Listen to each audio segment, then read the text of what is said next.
Hey folks, sorry, I'll be there in just a second. I'm just adjusting some camera stuff real quick. I will be there in just a minute.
Okay, hope you didn't see that. I almost forgot to take the secret away from the stream before we started.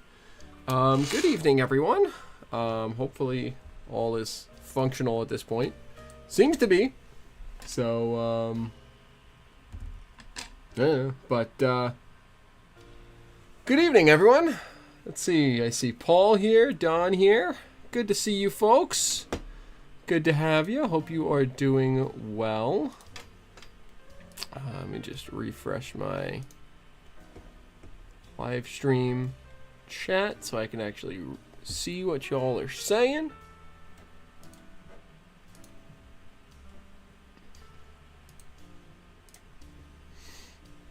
I had got reminded that I needed to wrap up tax stuff because I needed my father's information in order to actually get my taxes filed. So I was getting that done, but got it done and I made it here. So Garrett, glad you made it.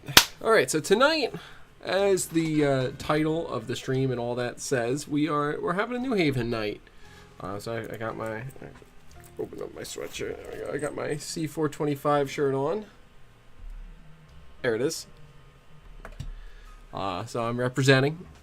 But before we get started, just a quick update. So I unfortunately did not get my decals in time to get things started for the decaling of my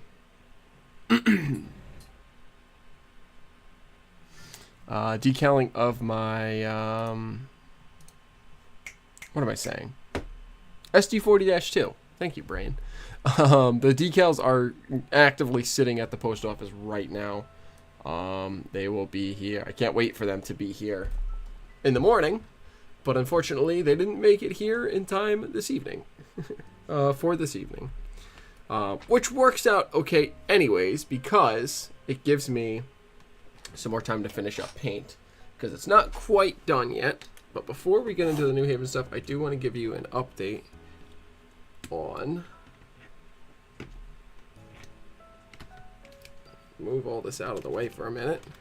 Did want to give you an update on the 40-2 and the paint and how that's going. Just give me a second. I want to...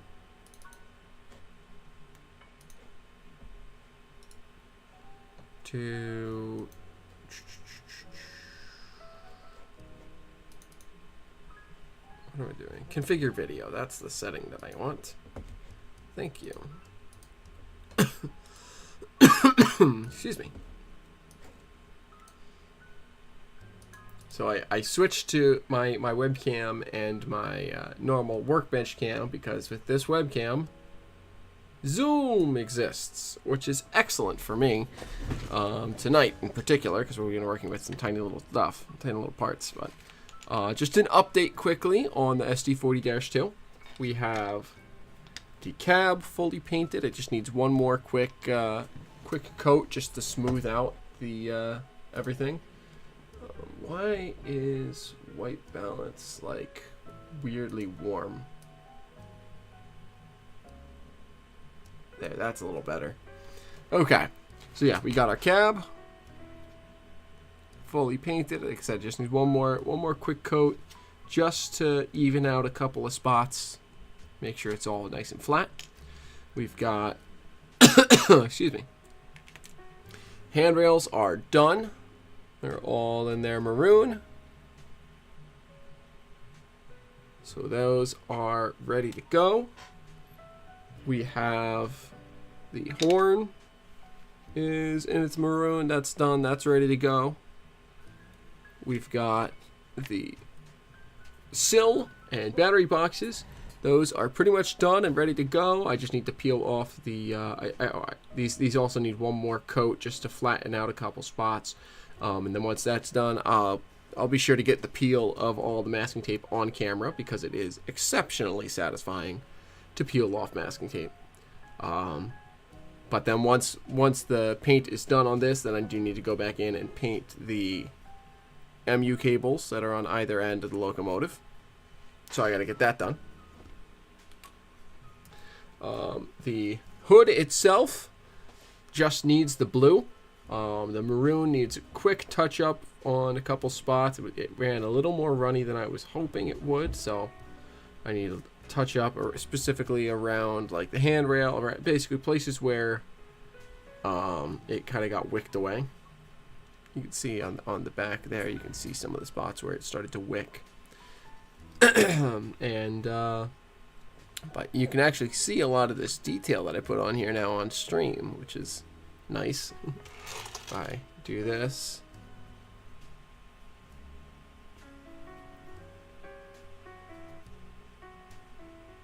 so that's all good. Just needs the blue, and then we have our plow, which I decided to stripe. And actually, you know what? We'll do this peel live because this is done with the paint. So let's go ahead and get this peel going live.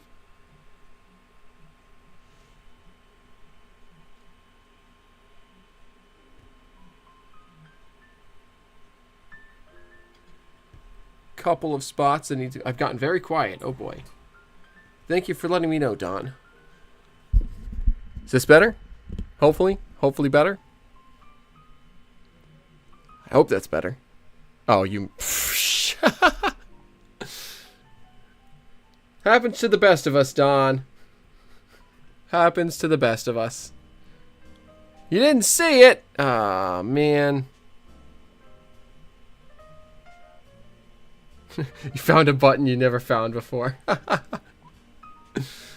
so this is the plow on the SD40-2. Couple spots to touch up, but not much. You need a little bit of touch up work on the orange right up in here. And then just a couple spots right near where the coupler comes through. But overall I'm very happy with that. That looks really nice. So happy with that. It just needs a coat of dull coat to soften the edges where the paint peel or the tape peel happened. But I'm very happy with that. So, with that, we are up to date on the SD40-2 project. Like I said, the decals will be here tomorrow. So, I'll be able to, tonight, maybe tomorrow morning, I'll get the paint finished up on the long hood, and definitely tonight I'll finish the maroon before I have to go to bed.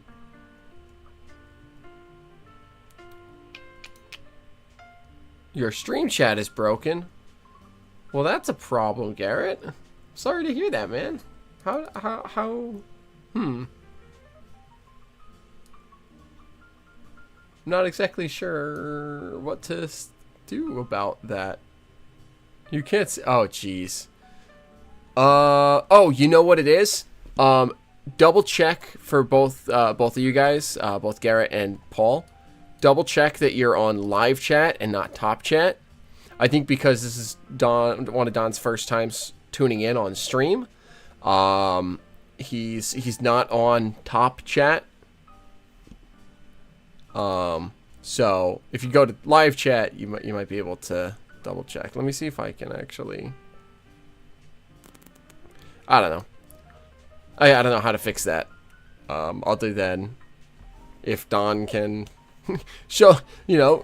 Hopefully as Don keeps chatting tonight, things will be fixed. But you're in live chat, you think?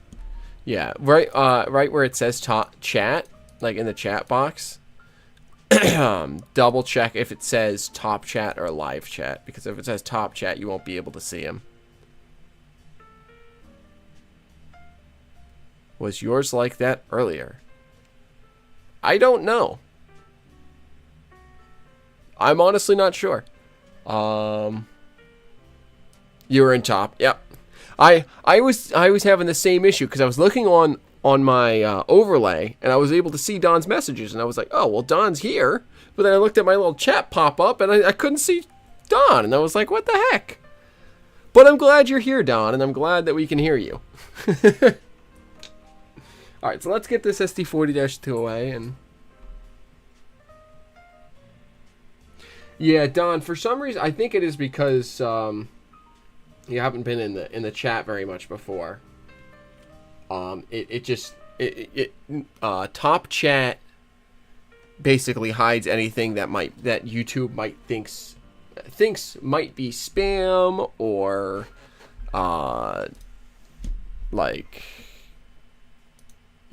new. I don't know. It's weird. I don't know why it filtered you. Normally it just filters like spam messages and things like that, but I don't know. All I know is I'm happy to have you here, even if YouTube apparently is not. So tonight we are focusing on some YouTube stuff.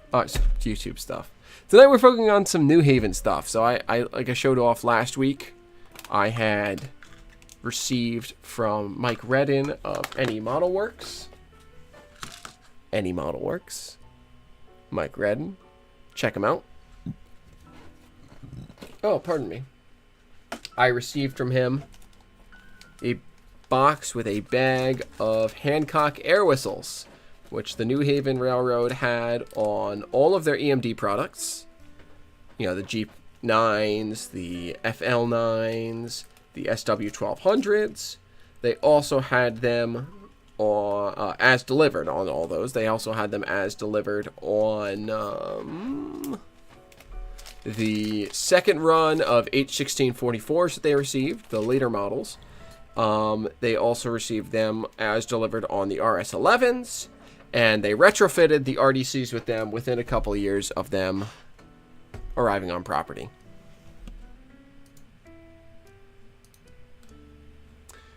So that's the deal with the Hancocks.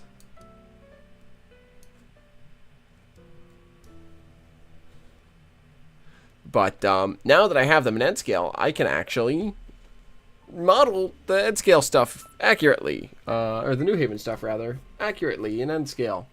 So we're gonna, and let me actually hit the zoom real quick.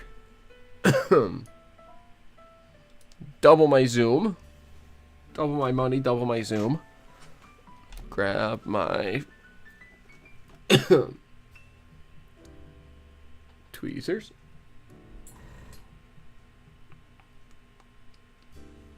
Uh-oh. I just lost one and I wasn't even looking, and you couldn't see it either because it was not on screen. Oh boy. Well, that's unfortunate. I'll have to look for that later. Luckily, I have enough to do what I was planning on doing tonight even without that one, but man, that stinks.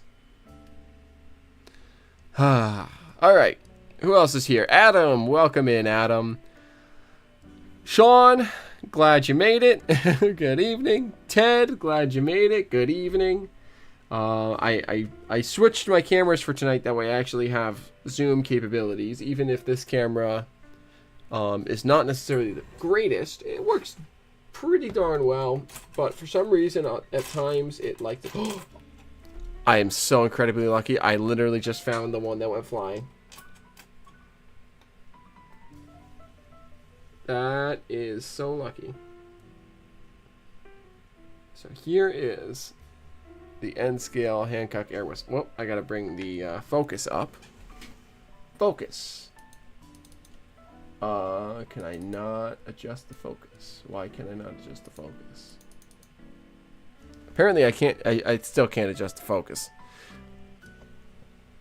Yeah, but the void portal is so hungry, Adam. Gotta keep it fed. Oh, also, Adam, you will be happy to hear that while I was working this last week, I did find, or maybe it was 2 weeks ago, I did find that, what was it? The set of MU cables, I think it was, that went flying. I found them. So, we're all good. Alright, let's see if now the camera will focus.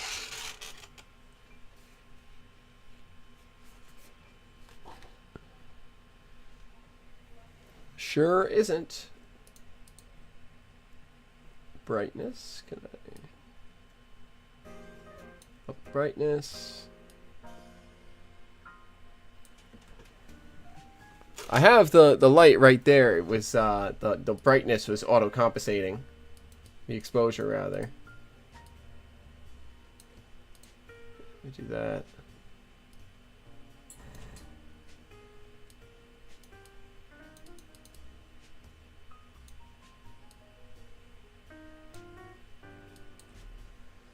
There we go. Tonight on Dennis's stream, we fiddle with camera settings. Huzzah! Oh, well. Here is the Hancock air whistle in N scale.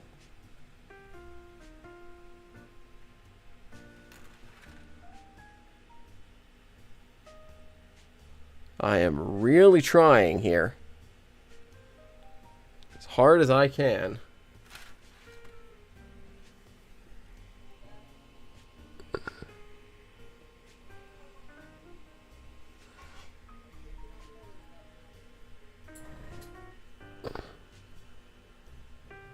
To get this to show up, and it's really still not wanting to focus.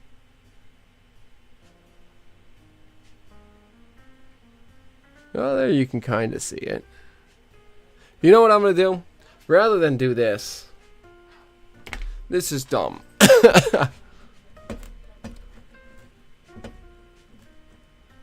Instead, let me... Well, first let me open up my camera's settings panel again. But instead, let me do this. Let me do this.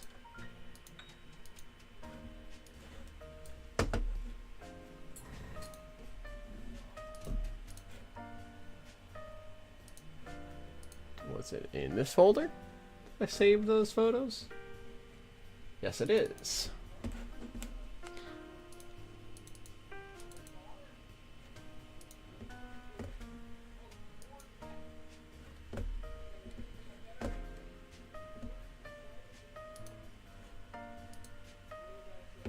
There we go. Transition.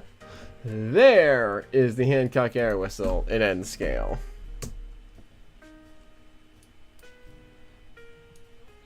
So you can see the whistle itself, which is the prong out of the center. You've got the reflecting dish to promote all the sound to propagate forward. You can see, the depth change as it goes down. You've got, the nice curvature of the back of the dish. And there it is on GP9 at 1218, painted black, as the New Haven painted theirs. There's the rear-facing one. And there is the pair of them on 1218. So I'm very, very happy with how they look. Again, big thank you to Mike Redden of Any Model Works for getting these into N scale for me, doing the work to scale them down, and doing the work to make them, give them a post to be able to stand on and so on. They came out really, really nice, and I'm super happy to have them. So, with that said, we can move on to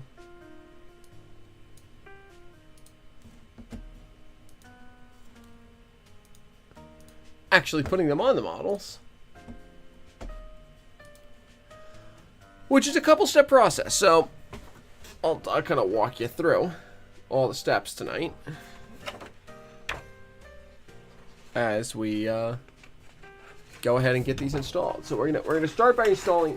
Before I do that, let's walk through my plan for the night. So we're gonna start off by installing some Hancocks. I have a GP9 and a pair of Bud cars that need Hancocks. Pardon me. This box is starting to pee you off, but you're getting there. Well, that's good. It's a process. Hopefully, you'll make it there without bashing in your head. And hopefully the NEM couplers were rediscoverable, pushing the limit of laser cutter size. Ooh. That's always hard when you're running up against the bed limit. But yeah, so tonight we're going to put a pair of Hancock air whistles on this GP9, number 1206. We're going to put a pair on Bud RDC1, number 20, which is a model that is owned by the Danbury Railway Museum that I had home to service, and I figured while I had it, I might as well put the accurate Hancocks on them because I have them. And then we're going to also excuse me, apply Hancocks to RDC4 number 137, which was really only used on the for the most part, the RDC4s and the New Haven were pretty much exclusive to Cape Cod service. But I figure the Maybrook line could continue to get some passenger and mail service into the 50s and 60s and 70s. And RDC4 would be a great way. Oh, pardon me. A great thing to add to some of those trains that that are not excuse me, that are not the Nor'easter, which I actually don't know if I've talked about the Nor'easter on this channel before. So as I start to work on my GP9 here, why don't I share a little bit about this? So I decided that I wanted to have the Balfour and Colucci Creek Southern Railway have a named train, because that's fun. So in the 50s, shortly before the New Haven was, the BNCCS became the mandated operator of the New Haven, they started working with New Haven management, as well as management out of Erie Yard of the, not Erie Yard, Maybrook Yard of the Erie Railroad. They started working together on a plan for a name train direct Boston to Chicago to compete with the the Boston section of the 20th Century Limited, and the Empire State Express, and so on. So, the Nor'easter is the name that I came up with. Spelled exactly like the storm that I'm currently experiencing. NOR''EASTER, the Nor'easter. The Nor'easter is a train Boston to Danbury, Danbury to Maybrook, Maybrook up and out to Chicago. Was the original plan, and then after a while, once the BNCCS took over, it kind of started going direct. It stopped only at New Haven and Hartford, and then at Poughkeepsie, and then at Maybrook, where power was changed to Erie Power, or Cruise at least, and in some cases I think power would remain the same as run through power, but it would be transferred over to Erie Cruise to take it up across the western tier of New York and out along the Great Lakes to Chicago. So I think that was a fun idea.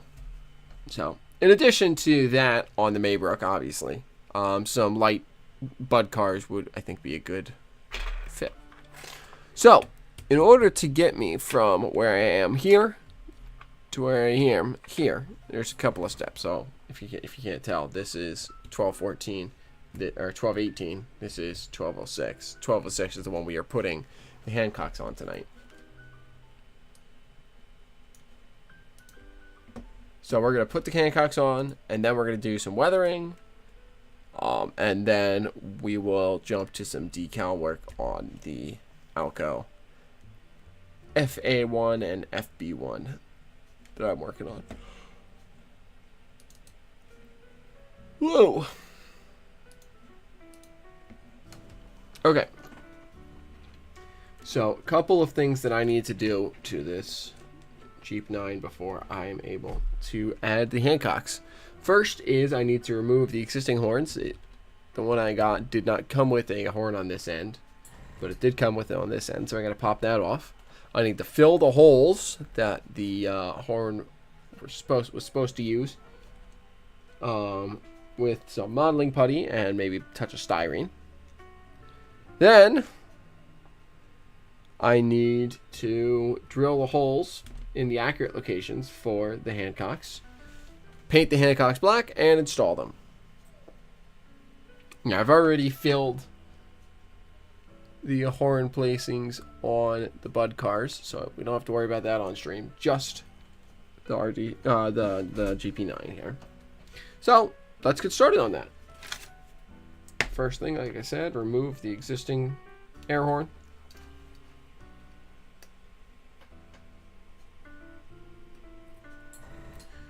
That one's going to be a little more annoying to replace, or to fill rather. These holes are going to be fairly easy.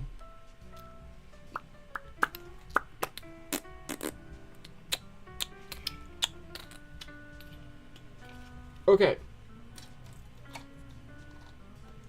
So I need to cut a little bit of styrene to fill these holes.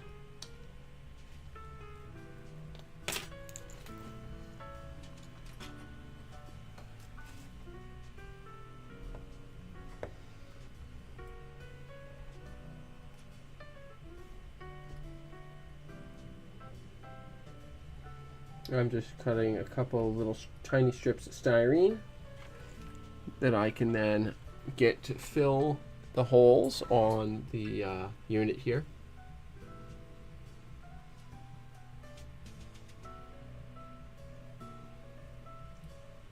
And it's okay that it won't fill completely.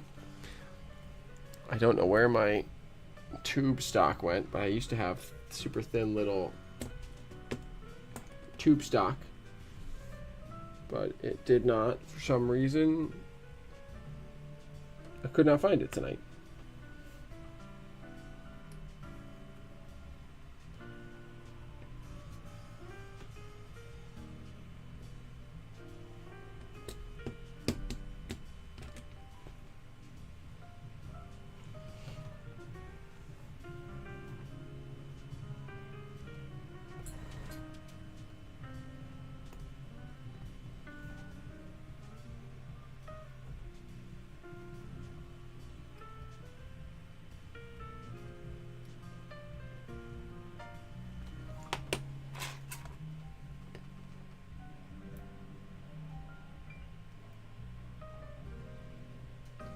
Come on.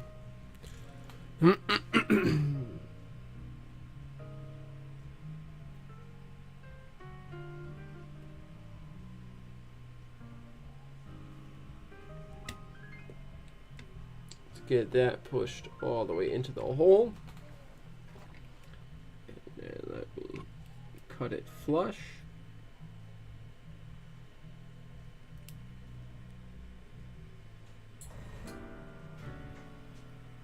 There we go. All right, there's one. Let's get the second one in.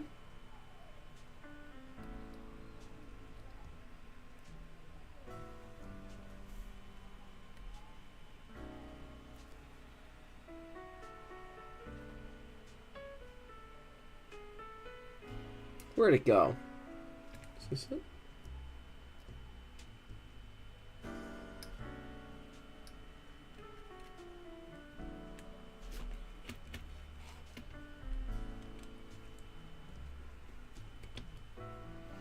Not entirely sure where that bit went.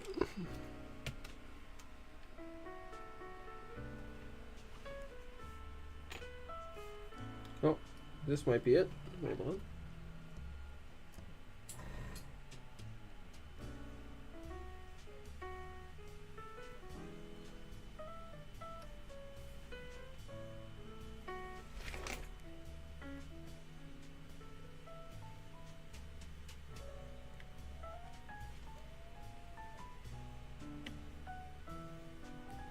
Come on. Just go to your home. To quote Happy Gilmore.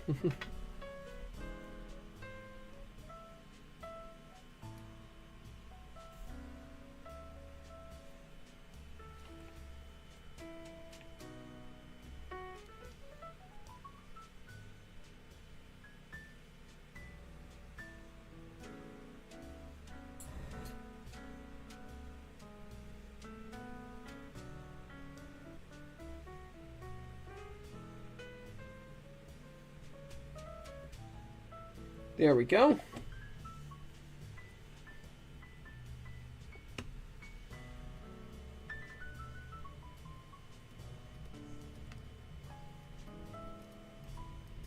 Good. Now let's cut a chunk.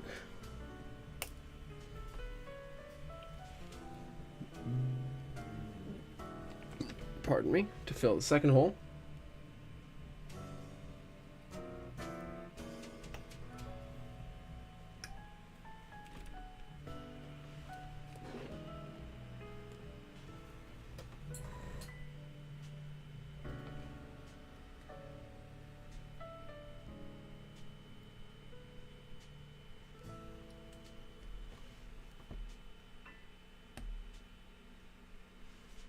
Come on. Work with me here, you piece of styrene.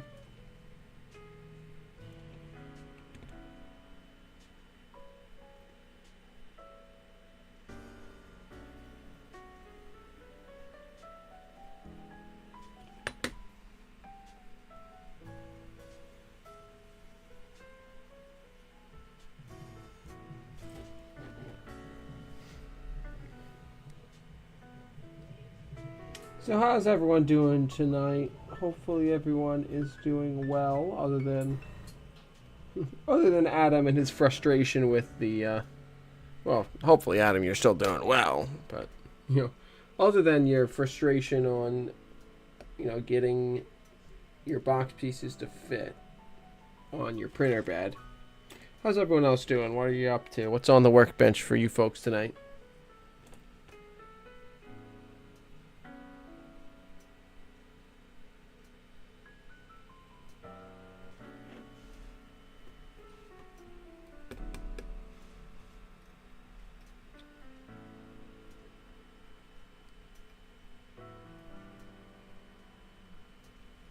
There we go. Closet Branch, welcome, welcome, welcome. Glad to have you here. Did I forget to order the cooperative styrene? I must have, Don. I must have. To be fair, I did get a lot of this styrene several years ago now, so I probably didn't quite Yeah, I didn't have the know-how on ordering the cooperative styrene. So, Mike, good evening. Good evening. Welcome, welcome, welcome. Thank you again for these wonderful Hancock air whistles. I will be applying them to this GP9 number 1206. And kind of walking through my whole process on how to do that. And then also, Mike, for you, I'll post a little short. That way you could share that out on how I do this. On the next piece of equipment that I install them on, which I actually haven't figured that out yet, have I? Oh, you know what it's gonna be? It's gonna be I'm gonna borrow, or not borrow. I'm gonna grab one of the Jeep 9s from Danbury, and get it applied to that.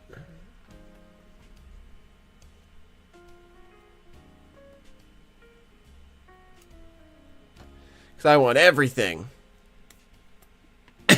Everything that should have a Hancock air whistle will have one. Thanks to you, Mike. Garrett's doing well. Got a job offer for a spring co-op, so you're drafting some emails. Awesome. I'm glad to hear that, Garrett. Wish me luck on getting an offer of my own at hopefully some point. See, Adam's making adjustments. Had it at 40 mil per car, but spacing can take it down to 35 mil, so giving some leeway. Nice. Finished the beacons on the Finger Lake cabooses and laid about 20 feet of track at the RIT club. Very productive day then for you, Garrett. You got a job offer, you got track laid, and you got a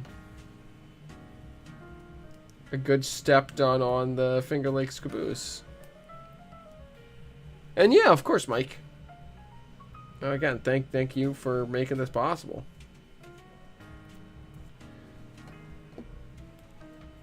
I think Mike Lacasse is also interested in getting some in N-scale, Mike. I was chatting with him a little bit on the forums.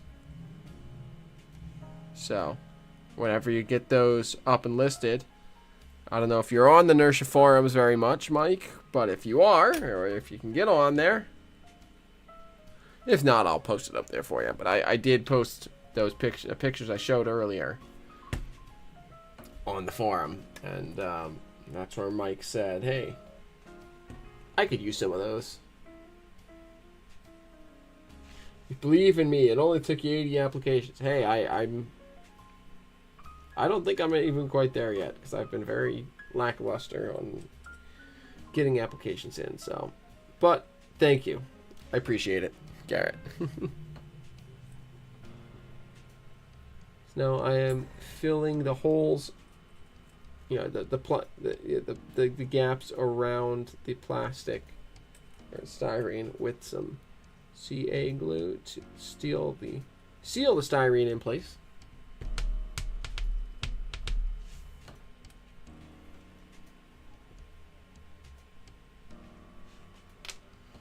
And now at this point, I'm actually going to take it off. Take the shell off the frame.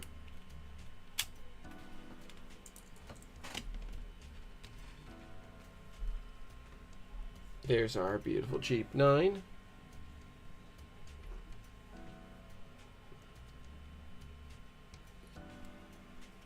Just one moment.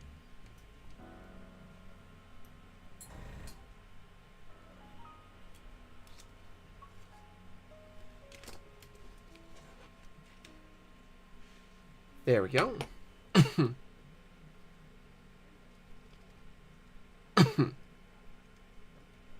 Okay. Just add a little more CA glue.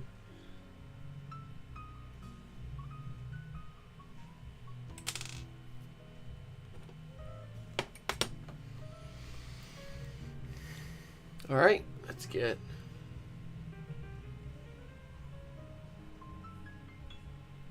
some modeling putty on the model here. That'll do. Now I'm going to use the back of my X-Acto just to scrape away the excess.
Okay.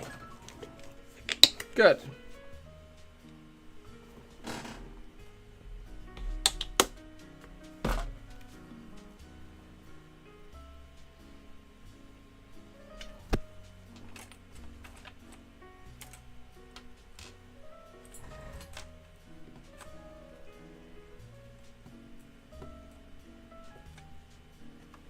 All right.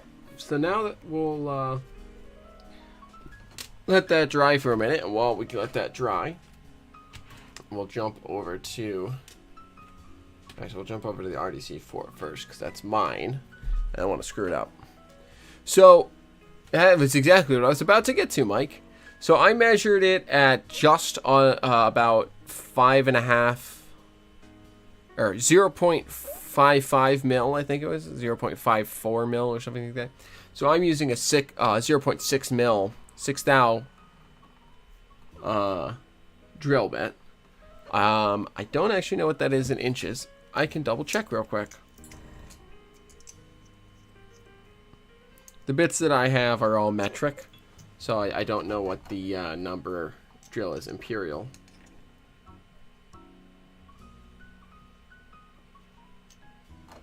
Yeah, it's 0.54 mil. Looks like it's about 0.225 inches, which I don't actually know what that is off the top of my head in drill numbers.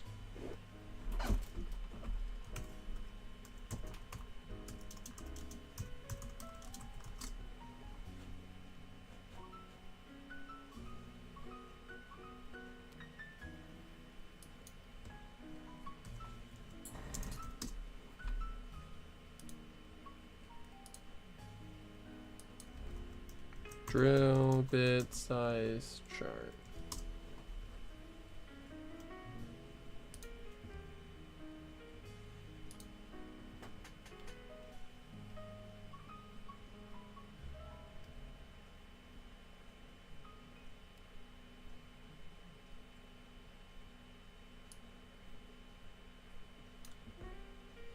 Let's see if it is.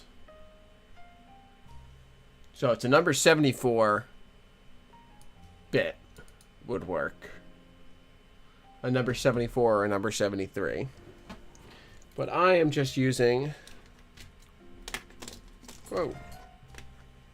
I'm just using, like I said, 0.6 mil. So 60 thou.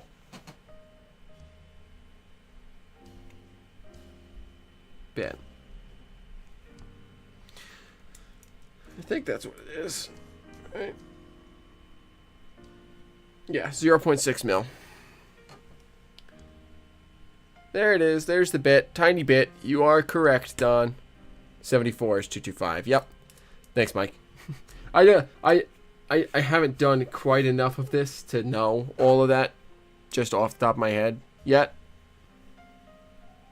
So Still figuring all that, the numbers of the drill numbers and all that out. But we need to do that. So let me double check. I'm pretty sure the RDCs had the Hancock offset. New Haven RDC images.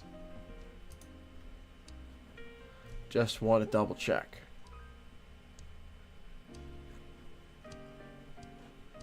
Yes. Offset left about a quarter of the way. So if that's centered, then I want about here. I want to say. Your drill set has the measurements. Nice. Yeah, that's what my I just took out my caliper and measured the posts that you put on them. And I was like, okay, it is just you know, it's between 5 and 6 50 and 60 thou. All right, use my 60 thou bit, and then I can always fill in the excess.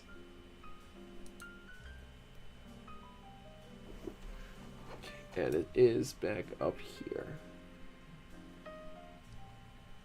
So we're gonna go right there.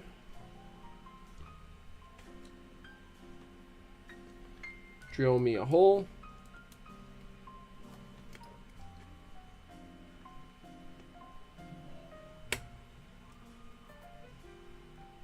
Clean up the strands of plastic that come out.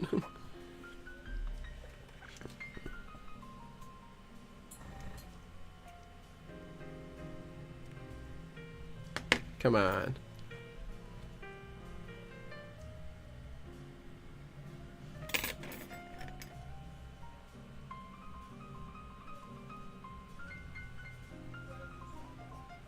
All right, there's our hole. Right there. And while I'm at it, let me do the hole on the far side.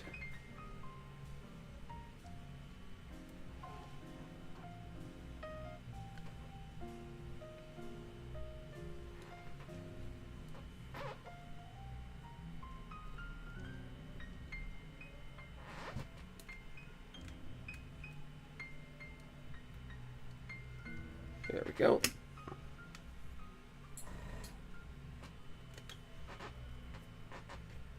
Clean it out. Clean it out.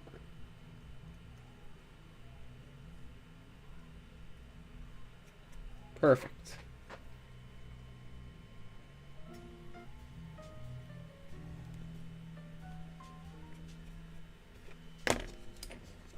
Little bit of plastic hair that doesn't want to give up. There we go. That did the trick.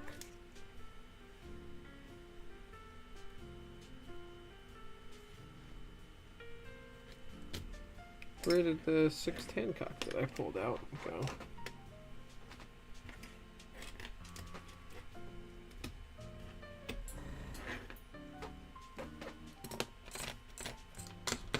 Give me a second here. I need to figure out where I put that Hancock.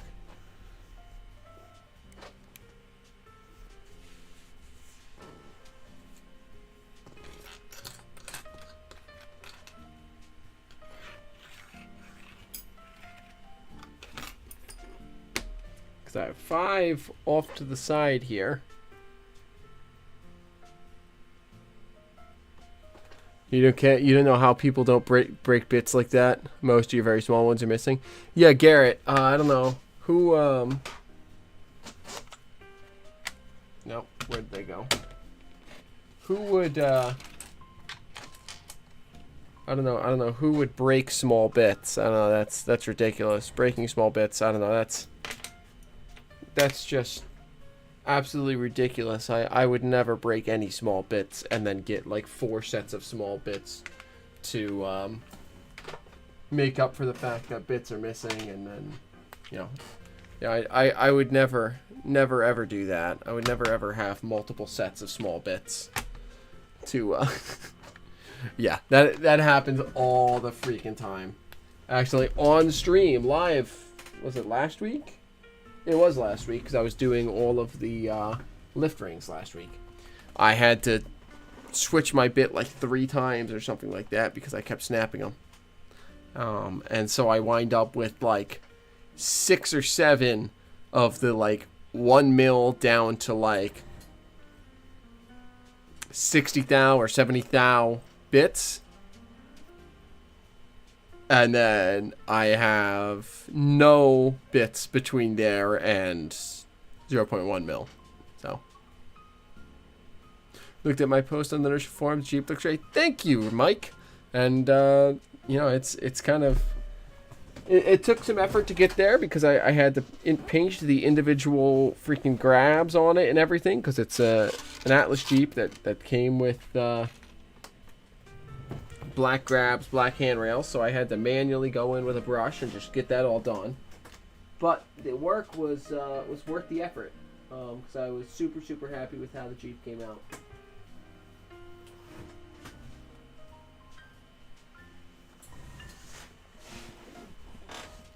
All right, I don't know where this extra Hancock went.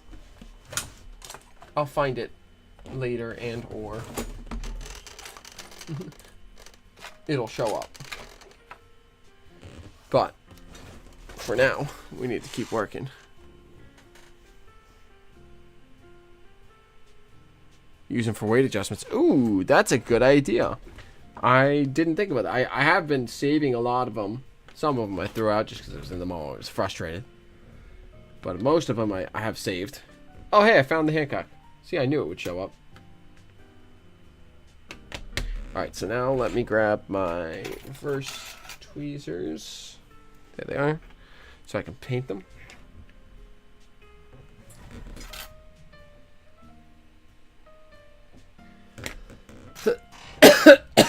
Pardon me.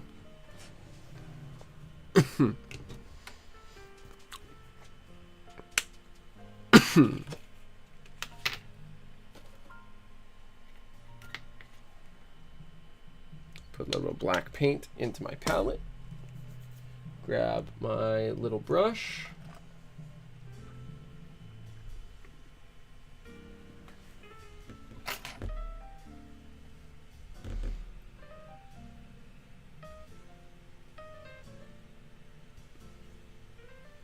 Paint it black.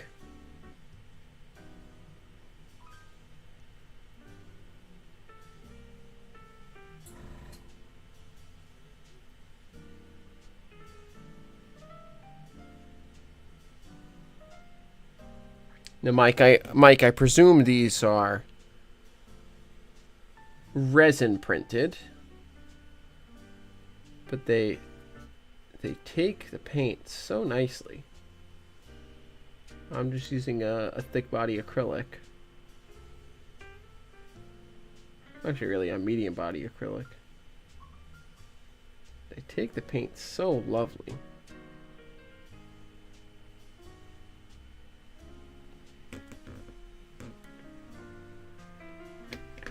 All right, let me actually just sit down and paint these all while I've got the tweezers and the paint and everything out. And then once we have some dries, we will put them onto the RDC4 and then onto the Jeep 9 and then onto the RDC1.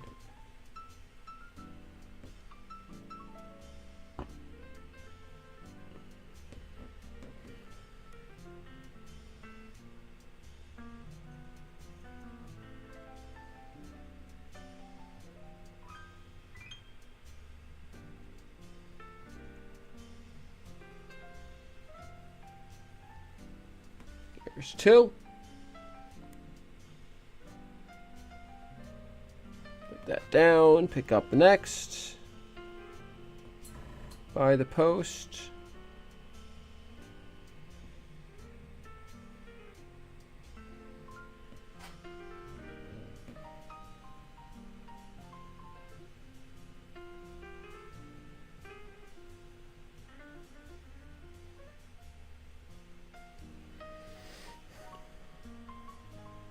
So while I'm painting these detail parts, hey, Paul, I don't know if you're still in the chat here, but if you are, I'm going to need a list of some good detail parts to add to the BNCCS Jeep 9M.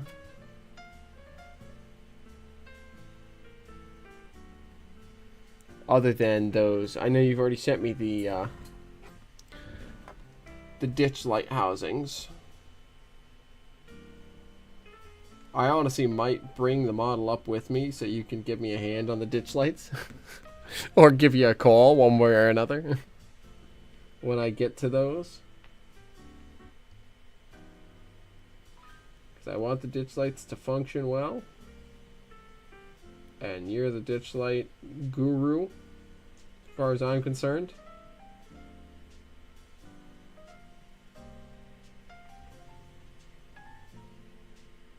But I want some other detail parts. I've decided I do want to go all out on it, and before I get it painted and lettered and everything, I want to detail it.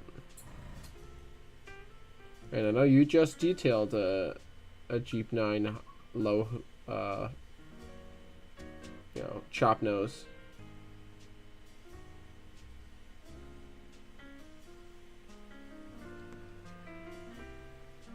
What does it have stock? I don't know, not much. If you give me a minute here to finish painting these, I can show what it has.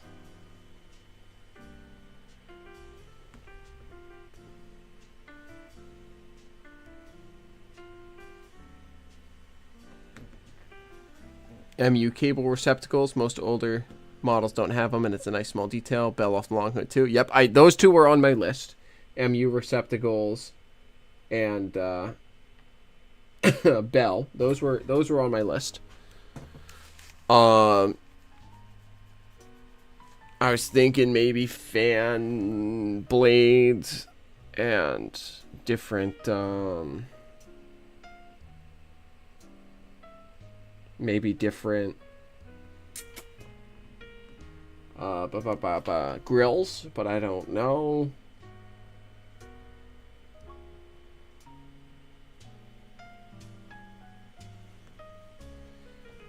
And then beyond that, I don't really know what, probably obviously grabs and window wipers.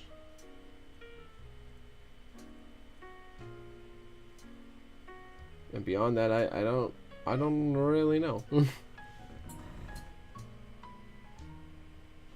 I got 2 more Hancocks and I'll show it off. If I can figure out where I put it. Oh, I put it over on my layout. That way it was out of the way tonight.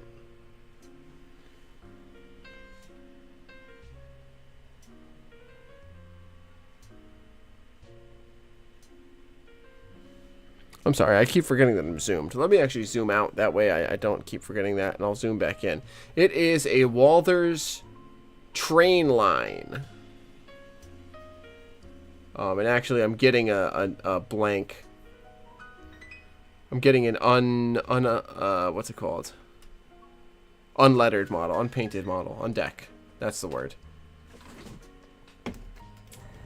On deck shell in the mail tomorrow as well. But it's the exact same detailing because they didn't do any road name specific anything. It was just kind of a foodie Jeep 9M. Well, actually, the box is Jeep 9. It's the box. Yeah, the box is Jeep 9M. I want it to be a Jeep 9R, but that's just a that has nothing to do with the detailing. That has everything to do with just nomenclature. My preferred horn. That's something you're working on. Your models. You have the right horn to match the sound file. Yeah, I have to decide what horn I want. If I want a Nathan or if I want something else. I don't know. I have to figure out what horn I want. That way, if eventually I do decide to upgrade it to a sound decoder at some point, it'll be correct.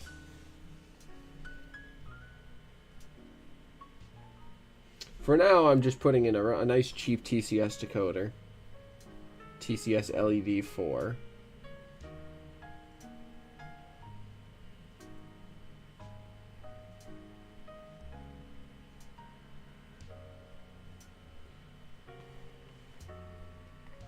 And that decoder will probably get wired in this week, actually. So I can test it, make sure it functions well. Alright, let's see.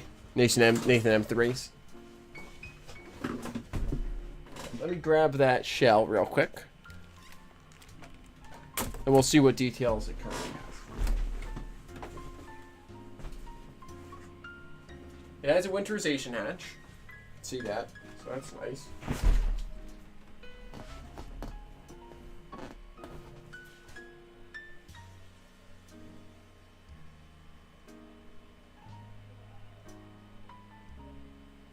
Doesn't have any diamond tread. Here it is. Here's what we're going to be using. I got to get rid of these crappy horn mountings. The one that I have, it's just a hole, so I just have to fill those. The one I'm getting. This is my brother's. I want to keep my brother's shell, just because I know it's kind of sentimental to him. He never uses it, but yeah, it's kind of sentimental. So I'll keep it around for him. And just swap the handrails and the headlight insert. But yeah, so this is what we're working with. There's the winterization hatch, which is not bad. The fans are not terrible. They're pretty basic. There's the side. I don't know why it's lettered Pennsylvania. The Pennsylvania never had any cheap 9M or whatever chop noses.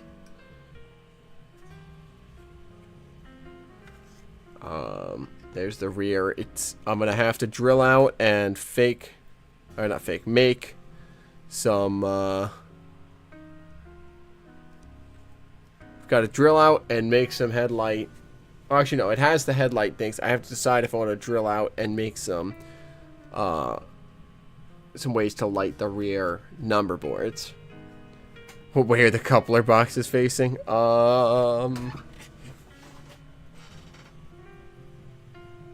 The normal way. I don't know. You're having fun getting correct sound files for the XL2 using the TGV sound file since they use the French horn. Prototype uses. Nice. Yeah, I think they're facing the normal way. You need to remove dynamics. Doesn't make sense in a hybrid. Yeah, that's true. Let me go grab the the chassis.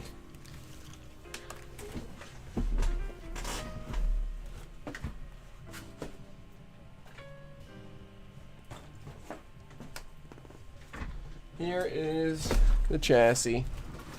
Here is what the coupler box looks like. I've got just a KD in there right now. Medium shank with the whiskers.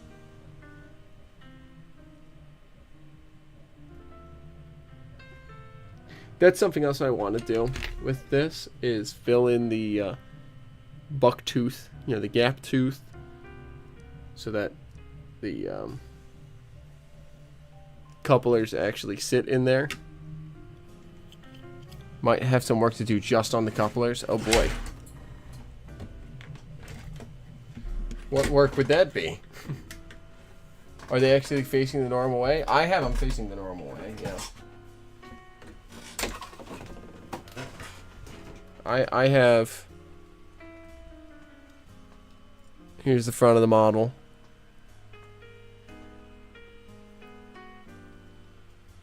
There's the rear of the model.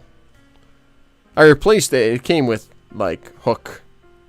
The horn hook. Whatever. Old, pre-knuckle couplers on there. We swapped one out to a Bachmann coupler years and years ago. And I just had some HO scale KDs lying around. So I just slapped them in.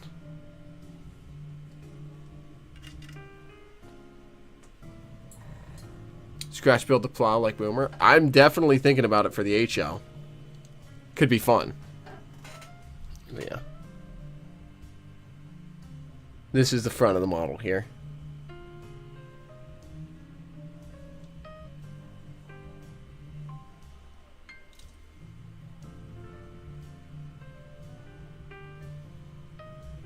Original NMRA horn hooks. You have a bag of them, throw them on the swap table all the time. Nice. Okay, phew. Yeah.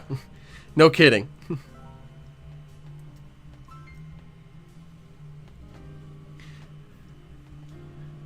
But yeah, I can always send you some pictures of some of the detail that's on this thing, but it's not much. It's very basic stuff. You got a water fill and a fuel fill port. You got, you know, some louvers here. All is obviously molded in. I might, well, actually, I don't think I have enough. I was gonna say I might make the class lights function, but then I remembered I only have a 4-function decoder, so I need all 4 functions: front and rear headlight and ditch lights for the front. Shoebox of plastic wheels.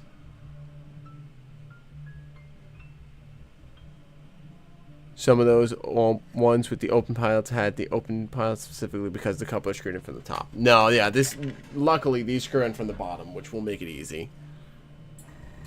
There's the screw. Yeah, if it screwed in through the top, I would be, I would not like that.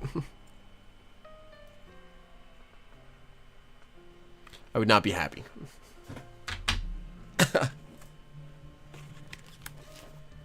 If it screwed in from the top, I honestly probably would say forget the, you know, it may be cheap in here, but forget the train line Jeep 9M.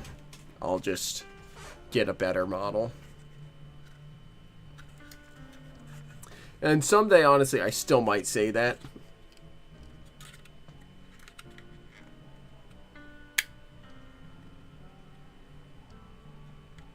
But for now, this plus some detail is plenty. As far as I know, it still runs great. You know, I don't have really a big layout to test it on. You know, I've got a couple of pieces of flex, not flex track, Bachmann Easy Track to run it back and forth on. But anyways, let's get back to what we were doing as we, you know, and we can continue contemplating and discussing the Jeep 9, obviously. But instead, while we're doing that, we can also get some work done here. There it is. Pardon me. My goodness.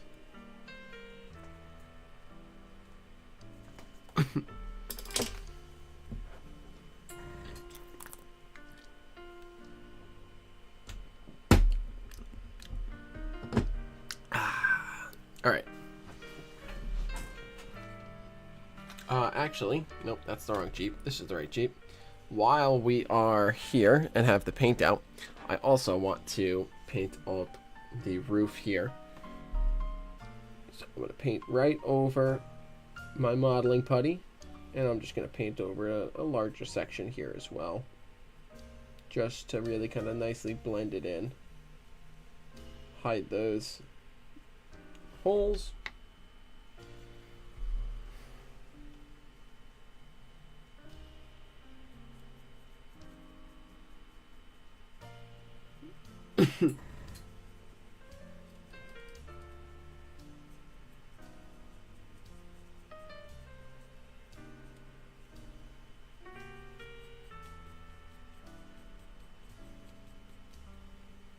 There we go. Start by patching the gap in the pilot with styrene before doing any of the other pirate detail.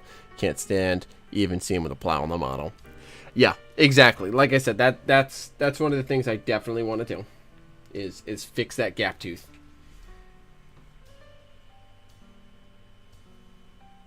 I hate the gap. I can't stand it. It just looks so strange. I mean, it was fine when I was a kid, but it just looks so weird and wrong. Having the big old gap in the pilot like that. But yeah, that'll just be an easy styrene patch job. Make sure I get it flush with the rest of the everything, and then I can work a plow in there, match the step detail and everything, and then from there, get me a list of detail points at some point though. Yeah, that would be much appreciated if you wouldn't mind. Oh shoot, I forgot a step before painting. Oh well. The step I forgot is sanding. You gotta sand. It looks like it's fine on the front. of the locomotive, because this is the front. The short hood is forward on the New Haven. Hey, what's up, Ray? How you doing tonight? We were just discussing a quick HO project that I'm working on, and now I'm back to working on my N-scale New Haven stuff. Thanks to Mike Redden of NE Model Works, I now have N-scale Hancock air whistles, which means I can make my New Haven stuff prototypical.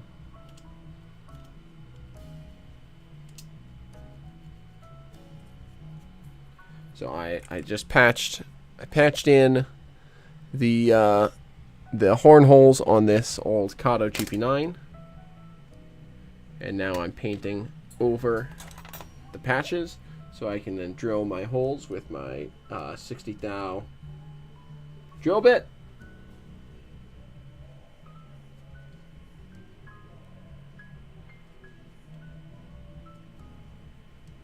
And then I can mount the Hancocks. There we go. Have to fix up one of the N-scale box cars you picked up on Saturday from Motherload. Flipped it over in the box. Now it's missing a door, and the bottom truck is broke off. Ah, that'll be a fun project. Yeah. Okay. So, the Jeep 9s on the front had it offset on the, that'd be the fireman side. Yep.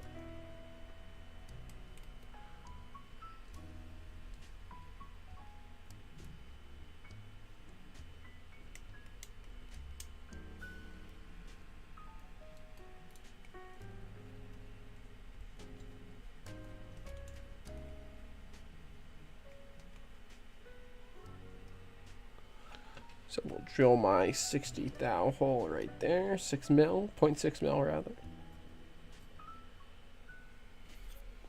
And then it was centered between the cab and the dynamics cabinet.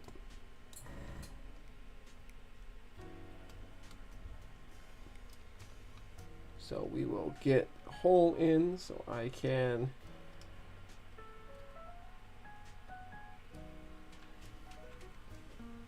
get my Hancocks put in. There we go.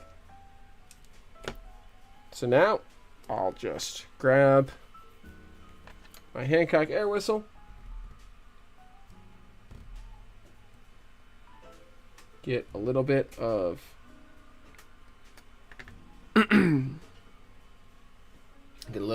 my CA glue out. What can I pour it on to make a little reservoir?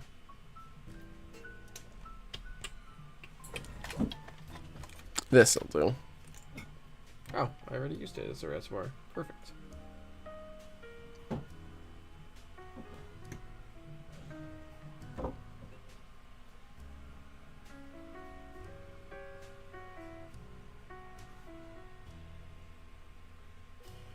Ah, come back here.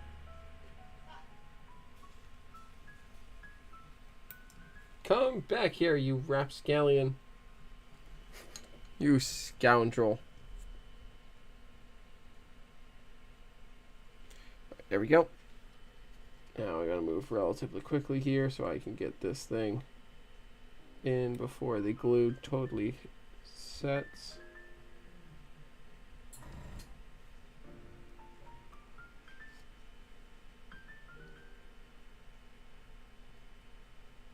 There we go. There's that. Have a good night, Closet Brands. Thanks for tuning in for a little while. Glad to have you always. Have a great rest of your evening. Hope you rest well tonight.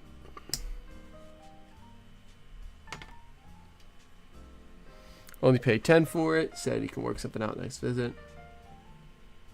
Asked if he could find you another 40-foot monitor, no roof walk, single doors, and you need a second one. Nice.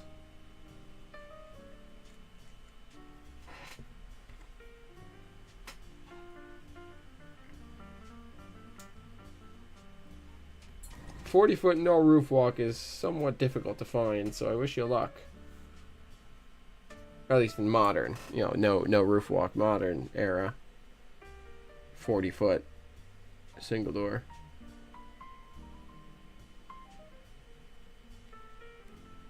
And there we have it. Just make sure it's rotated to be facing forward. There we go. Hancockified. Let me go ahead and zoom in for y'all.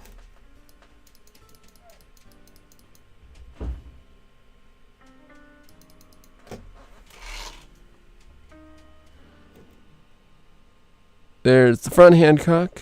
There's the rear Hancock. And there you are. You can see they're slightly offset, and that's accurate. So now I have two Jeep 9s. Huzzah! Unfortunately, neither of them have decoders yet. But I now have two. Well, I have 1.5 accurate Jeep 9s because I still need to go in with the paint and paint all the handrails and grabs on 1206, as well as get some numbers in the number boards. But that's easy enough to do. Just tedious. So there's that. Now let's go ahead and get the RDC4 installed. Oh, where did those Hancocks go?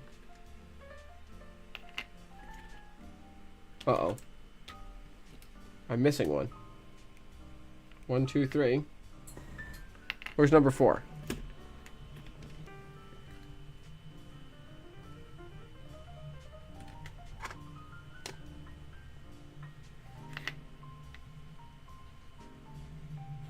Well, this is a conundrum.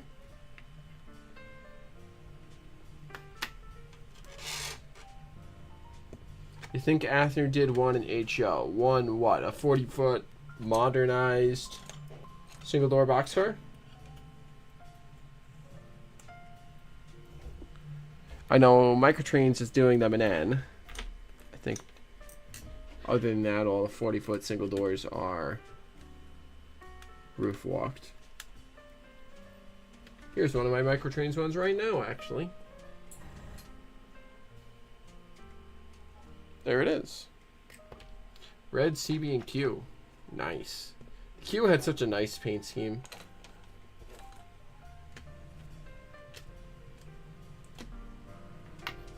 Alright, where's this Hancock air whistle? Where the heck did this thing go?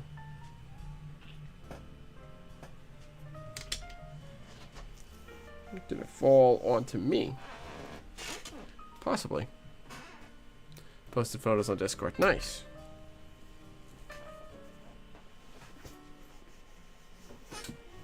Check that out in a minute. Once I see if I can find this dang piece of plastic.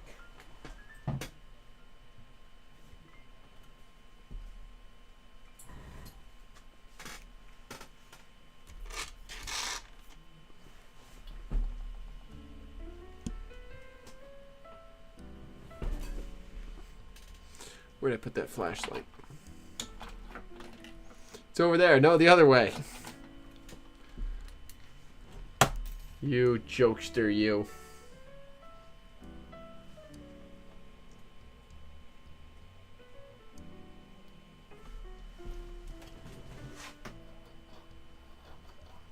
Alright, flashlight on the floor. Where did it go?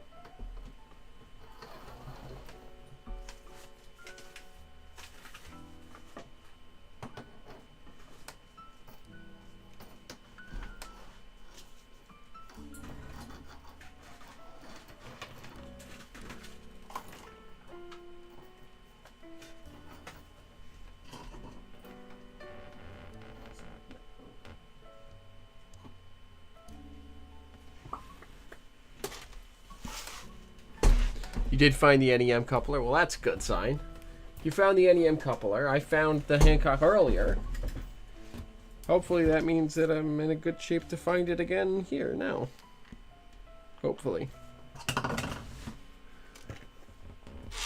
Please. I'm begging.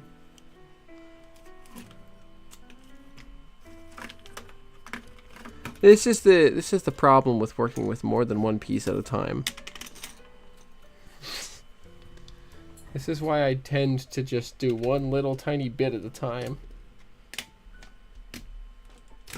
I'm not picking up every single piece of everything that's on my desk and moving it over just a little bit to make sure it's not under anything. All right, I might give up and just take out a new one for now, just to keep the stream moving here, because I don't want to keep the stream held up. That's why you sent some extras. Yeah, I appreciate it. I appreciate that, Mike, quite a bit.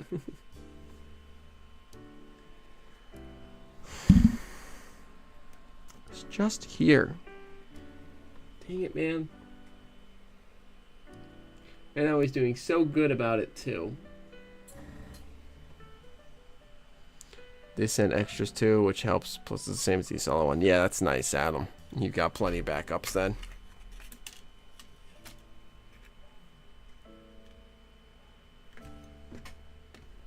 What?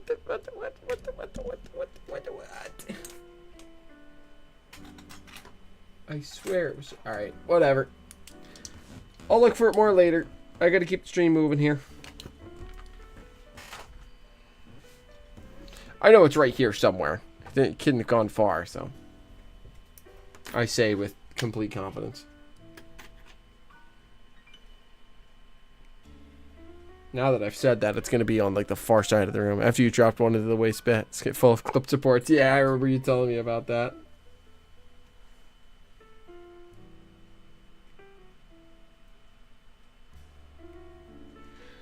Alright, let's get this on the model here.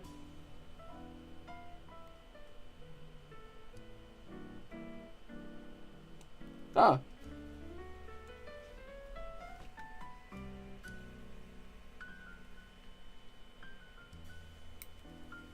But let me zoom back out. Never to be seen again. Yep. That's the way the cookie crumbles with a lot of these N scale detail parts.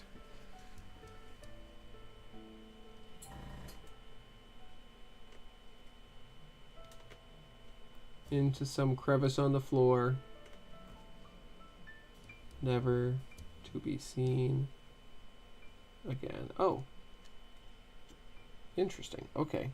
So I'm actually going to have to snip a little bit off the bottom of these for the RDCs. Because of the light board that Kato has inside. Snip a little off the end of the post. And put it in.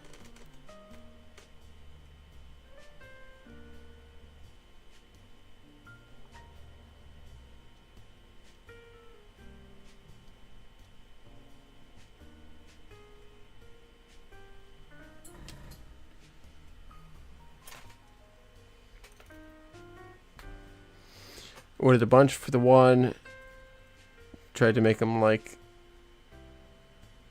magnetic couplers. Didn't work quite the way you planned. Yep.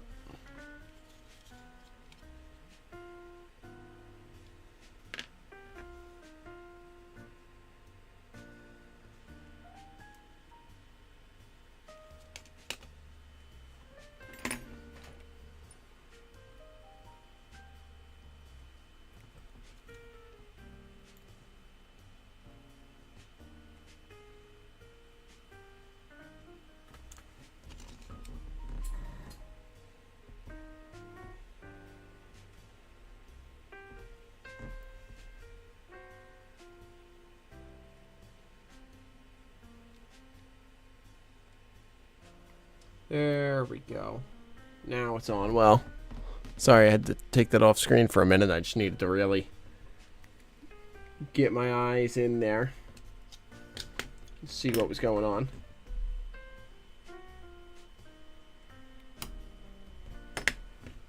Let's get this other coupler on there.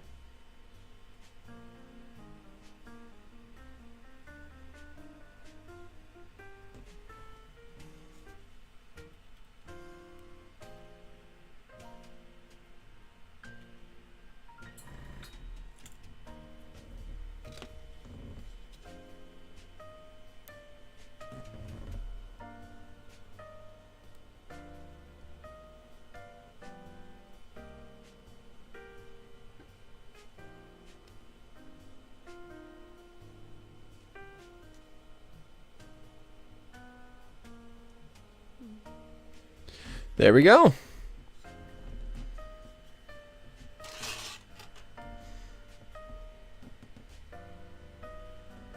Beautiful. That makes me happy. Sweet. Sweet.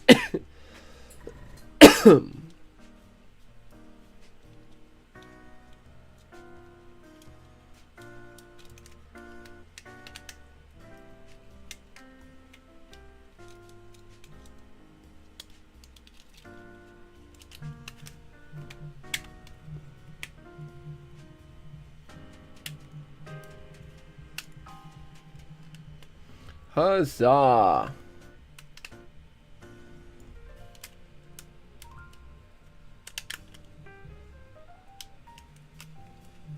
Oh boy. It's not going back on. Not going back on the frame. Oh, it's because this is... I need to send this decoder back to Digitrax. It doesn't do what it's supposed to do. And I looked online, and apparently it's a known issue from Digitrax. The decoder is supposed to have the...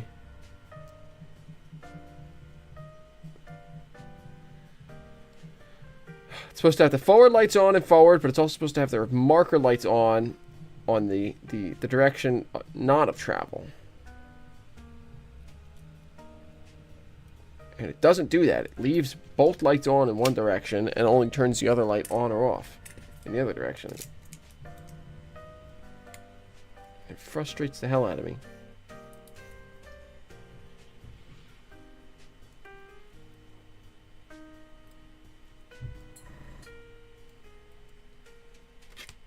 Also, this tiny light board for the interior light frustrates the heck out of me as well.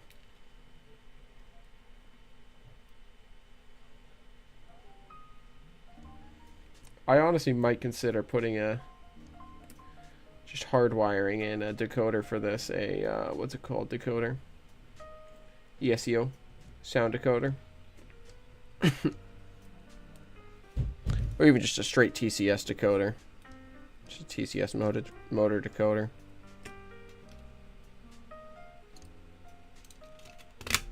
There we go. Now it's seated right. Uh-oh.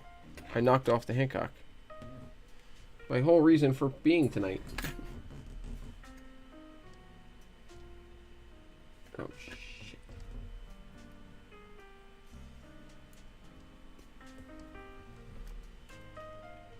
Shoot, shoot, shoot. No, don't glue to my finger. No, don't glue to the tweezers.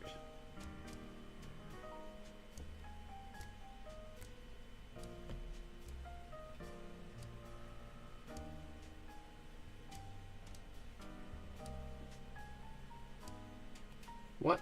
What the heck did I do? Don't lose it. Yeah, no kidding. No freaking kidding, man.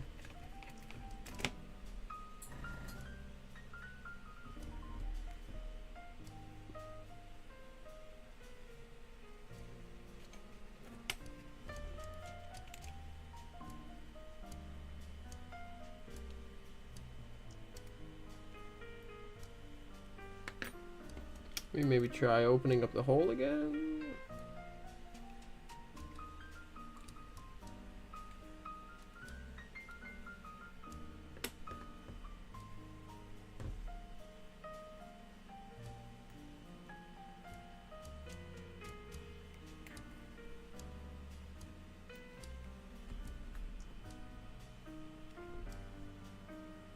Ah, boy, I crushed it.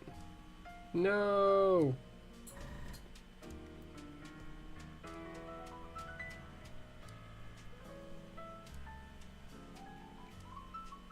Yeah, I broke it. Dang it. Alright, well, at least I'm only missing a pair now. I'm not missing a whole... or an individual.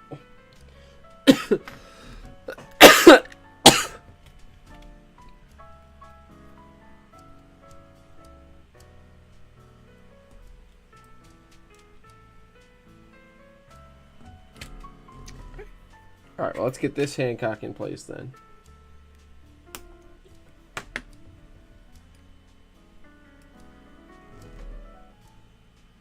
And then I'll get out an extra pair for the RDC one.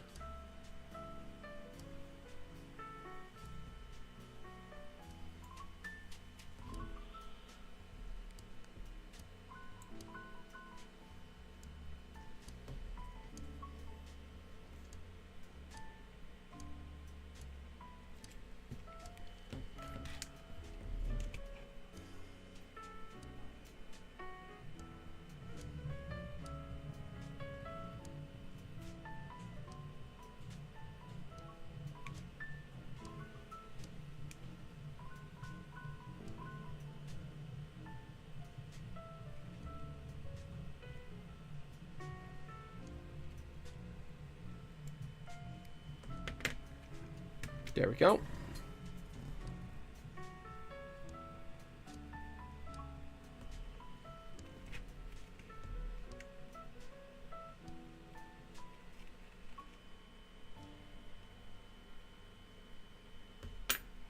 Perfect. Sold another ruler. Nice. Yeah, Adam, your rulers, I'm glad they're taking off because they're so useful and they're really well done. They're so convenient. So much more convenient than having to pull up some big old chart every time you want to weigh and reweight rolling stock.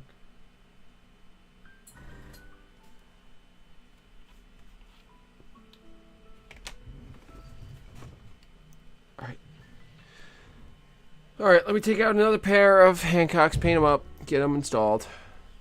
It's just the Hancock bag? Yes, it is.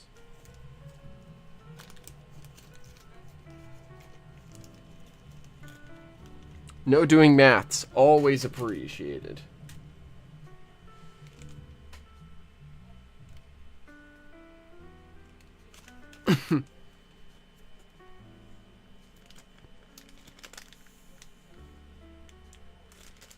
No math is always good. Alright, let's get the shell off of the frame of this RDC-1.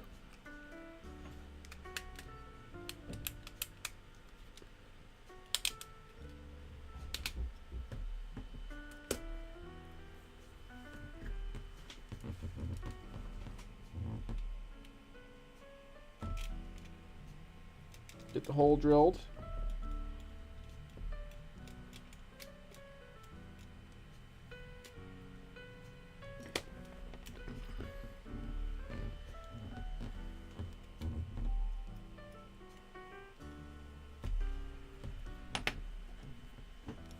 So able to answer your... Yeah, exactly. Yeah.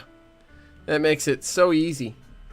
That was 5.7, right? 5.7 ounce?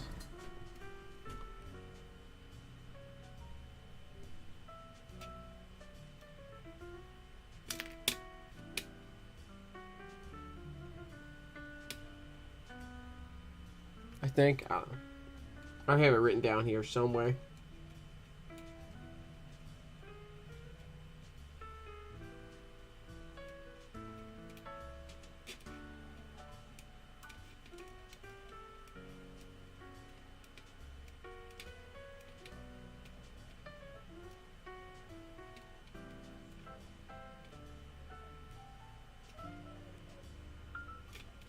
Good.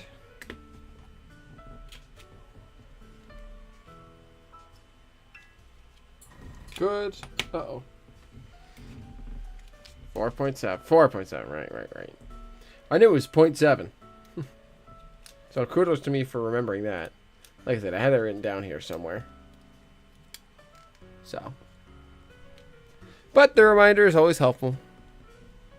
Just got the horns on the freelance. Tempted to do the dynamic removal and primer. Or as primer only to indicate that was part of the rebuild. The logos were first used and on property as standard Jeep 40s. Oh, Jeep 40-2s. That could be fun, Garrett. Just to, you know, it was just like, they just got it done quick. So they didn't bother painting it. That could be interesting.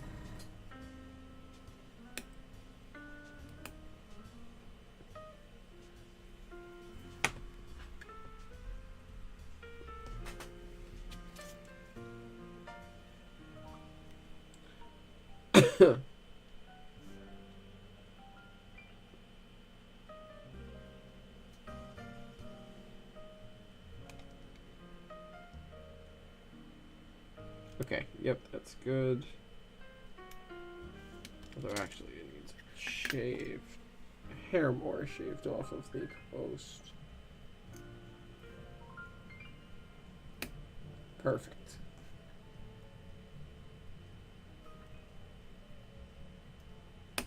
Perfect. That is good. All right, let's get these painted black.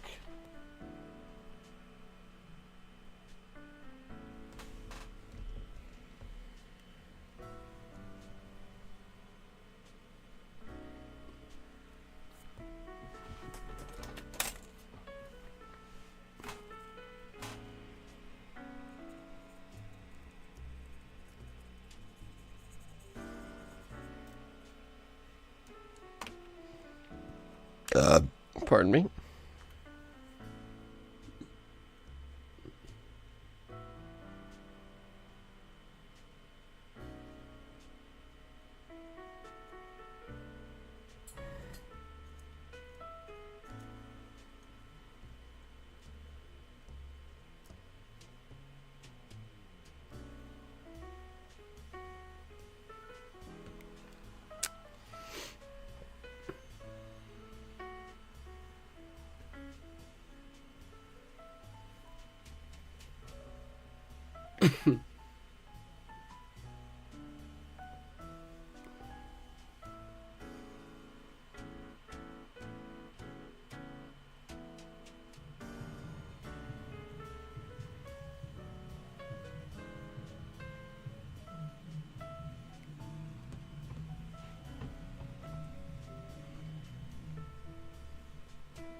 Okay. Paint is done. Now we just gotta let that dry for a minute.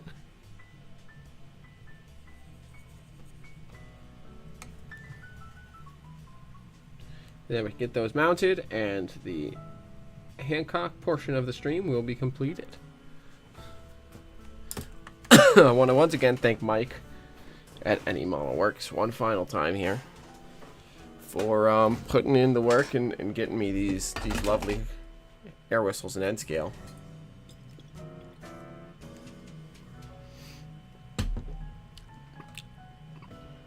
It's awesome. When you paint things tomorrow, you'll mock it up in primer and see what it looks like. Maybe a cool detail, highlight that feature. Yeah, for sure. Oops. I keep forgetting that that's on stream. Yeah, I don't want to show that on stream. That's his top secret. Shh. Nobody look at what that was. That was nothing.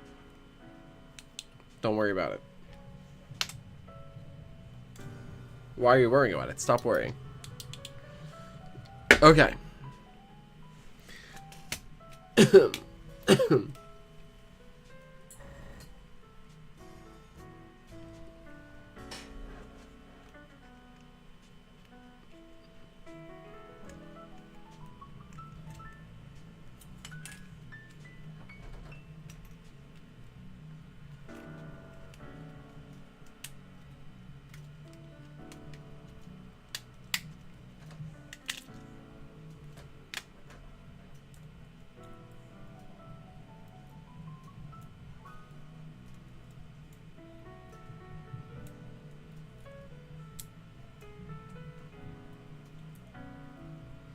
A little more time to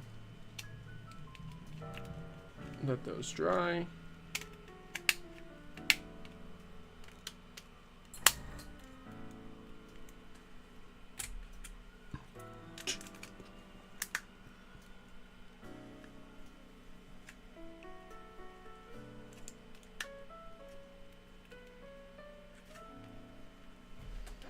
good.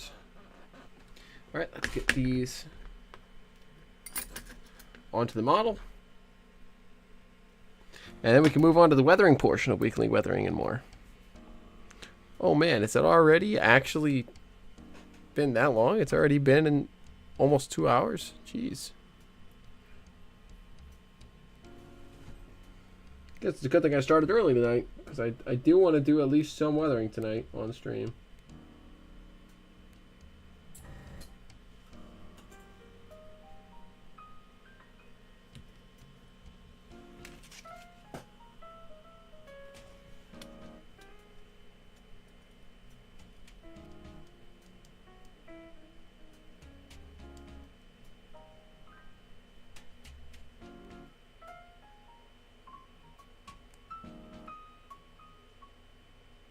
There we go.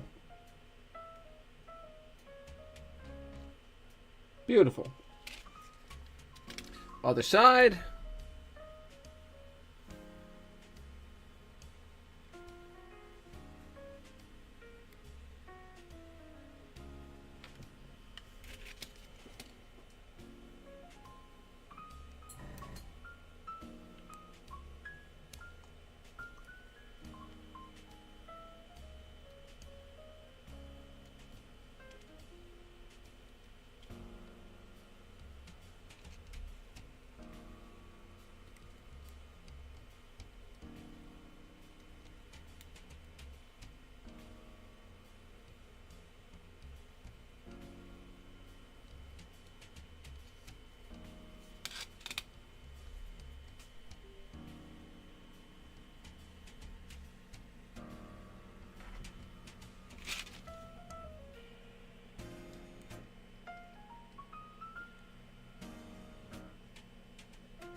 Ah, shucks.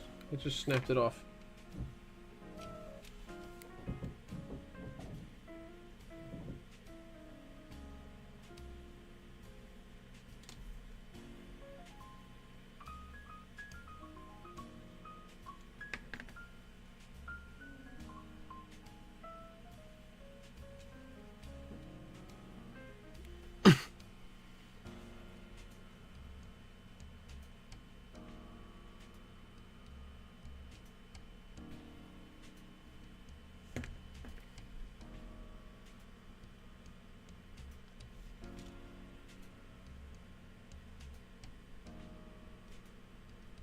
Of course, this happens on the one model that isn't mine.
Alright, we'll leave it like that for now. I'll let that sit while we work. I might circle back to it later. after stream and try and fix it. Oh man.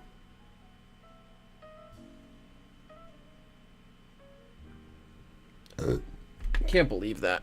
Oh well. Alright, weathering time. We're going to start with the RDSU-4.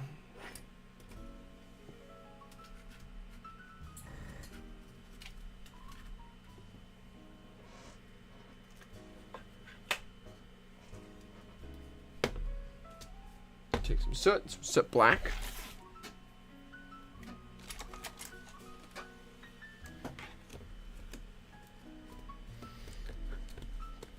Don't remind you to do the weathering on your Soylent consist. Well, I'm reminding you. So there, what about that?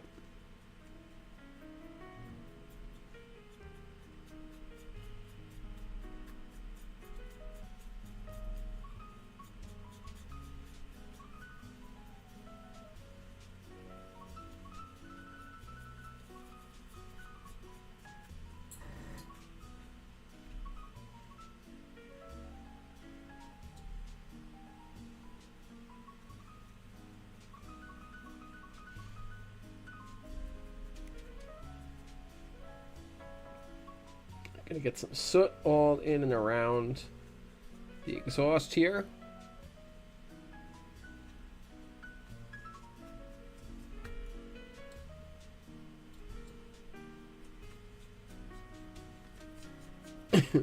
And on the roof.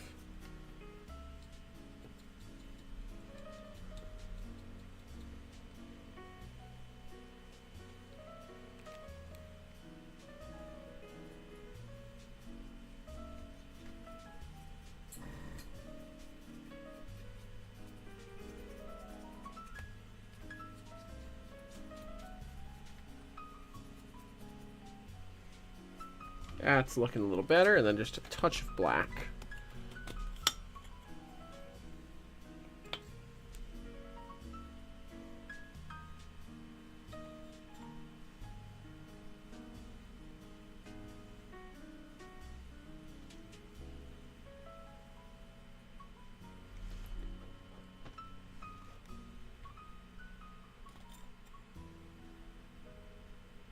Around the grills.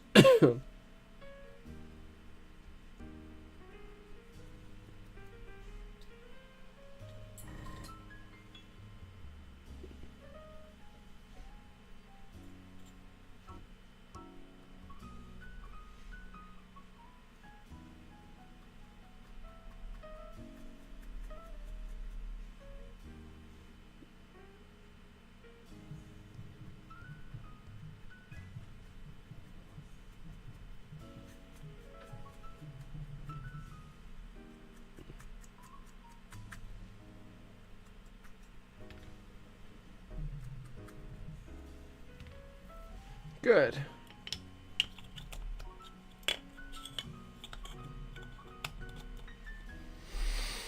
That alone helps a lot with the look of that car. But I want to do more. Where'd my tiny brush go? There it is. Take some soot. Come down from these vents.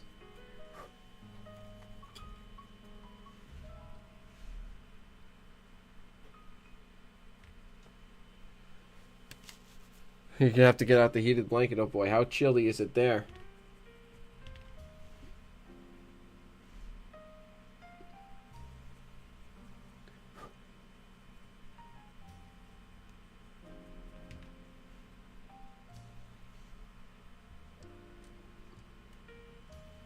It's not truly fall there, yeah.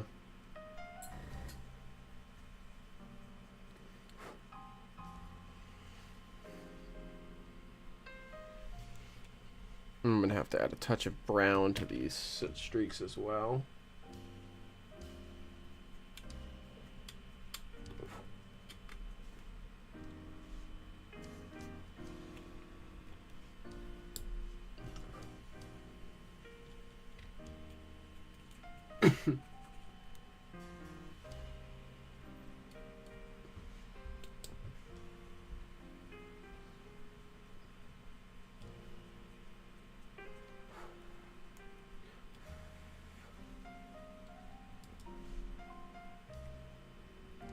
Add some more streaks. This.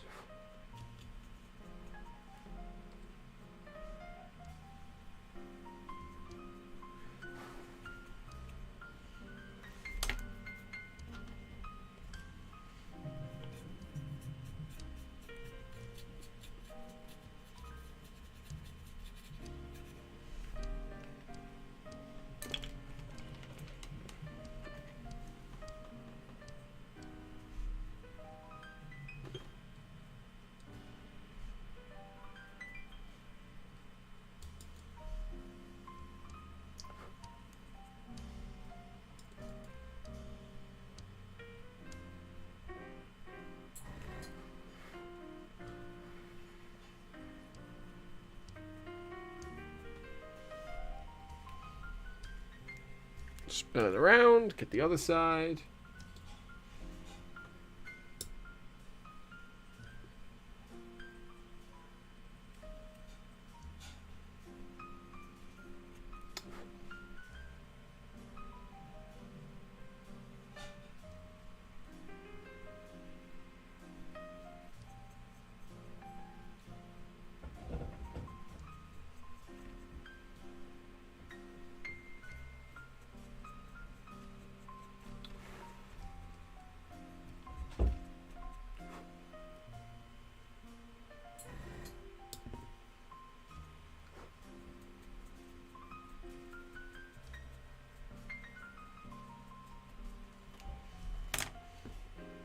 There we go.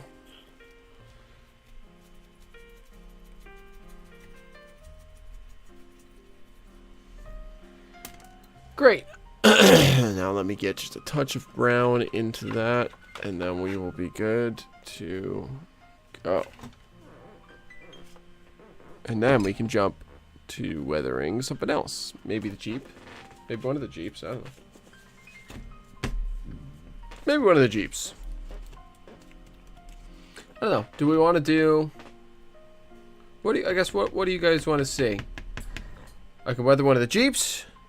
I could... Oh. Did it show up on... I didn't mean to. I actually genuinely didn't mean to show it on screen that time. That's a secret. But it will be revealed eventually. I sure don't know if it'll be revealed on stream because... well... I won't get too deep into it, but I'll definitely reveal photos of it on stream, even if I don't reveal the item itself on stream. But that won't be for another couple weeks yet. Let me get it well out of the way. That way I can't accidentally show it on stream. Weathering something Penn... I don't have anything Penn Central to weather, Ted. I've already weathered all my Penn Central stuff at this moment.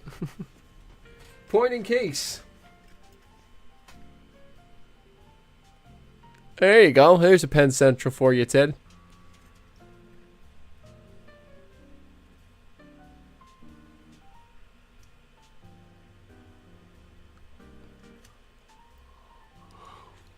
How's that for you? Alright, so the options are... The options here are weathering one of my Jeep 9s here. Weathering... my RS3, or getting down to decaling again on the Alco units, the FA and FB. And we'll do that for, so we're at 2 hours now, we'll do that for about half an hour.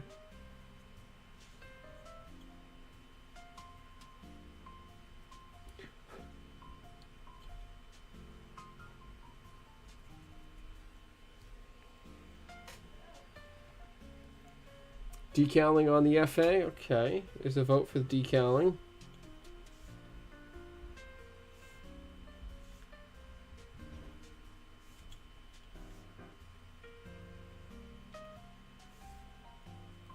Anyone else?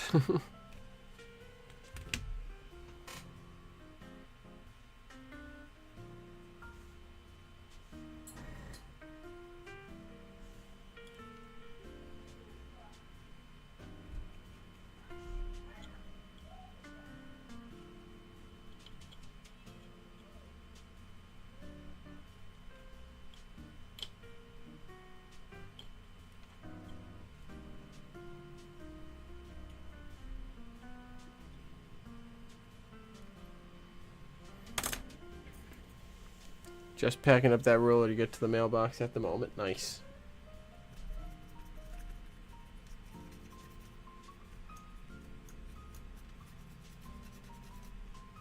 Anyone else have interest in anything other than seeing me decal the FA and FB here?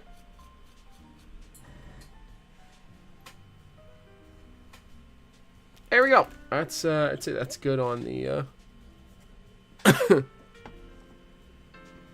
cruises. Yeah. Yeah, Adam is the ruler of the rulers.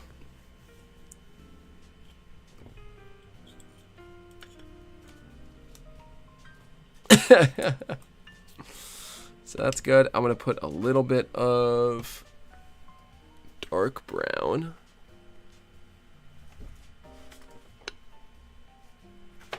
around the wheels. And under frame, and then we'll be good here.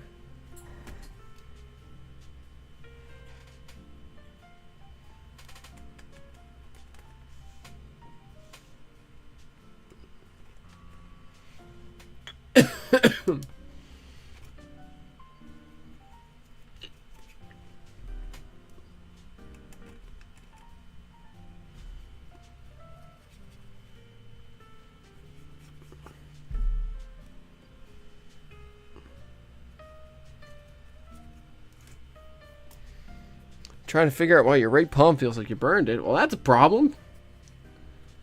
Yikes. Yikes, man.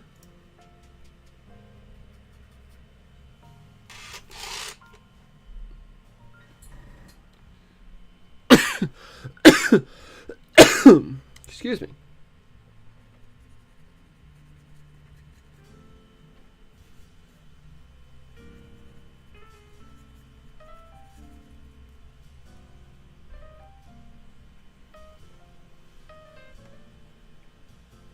Keep it out the laser.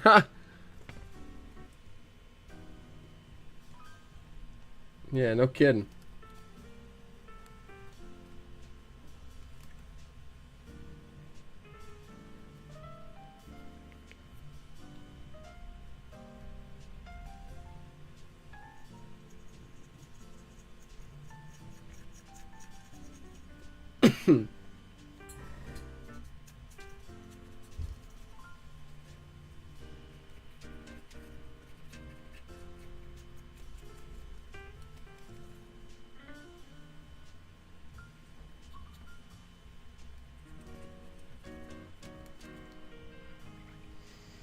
Airport ride tomorrow morning at 10 a.m. Just scheduled one for Tuesday next week. Nice. Yeah, no extra lasers in your eyes, Adam. Just the ones that were prescribed and given to you already.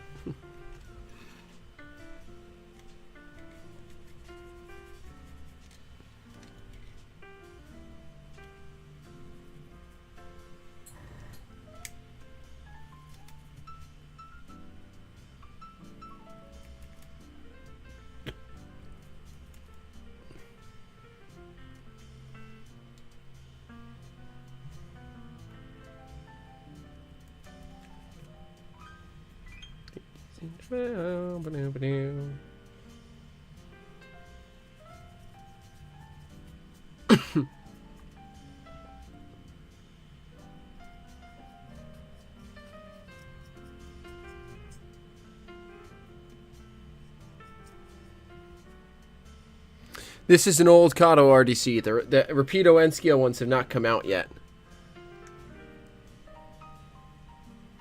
Although I have a pre-order out for one, and I'm hoping that they're scheduled to come sometime in November. And I'm hoping that it comes sooner in November rather than later in November.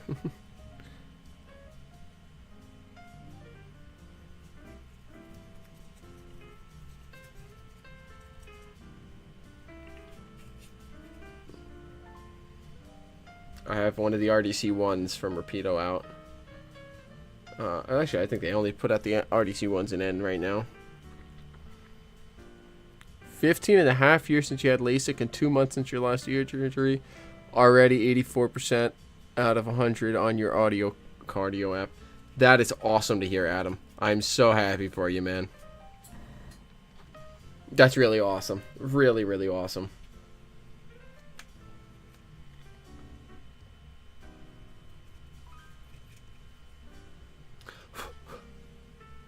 I'm so happy for you about that. There we go. All right.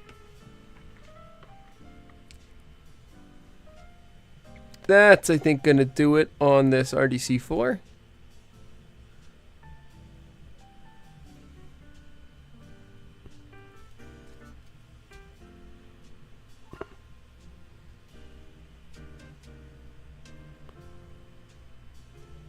Once they come in, you can retire your Kato RDCs. Hey, if you want to sell those off, Garrett, I'd be happy to take one or two off your hands.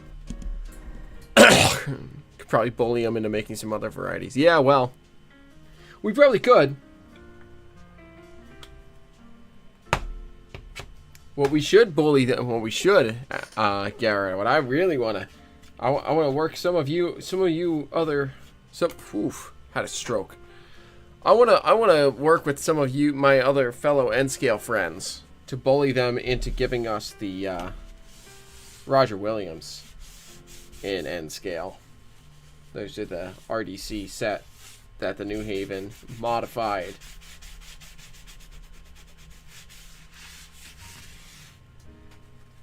into a semi-permanent train set. I would love to get me I saw them I saw the pre-release 3D print samples out at the Inertia convention when they first announced them. Boy, do those things look freaking good.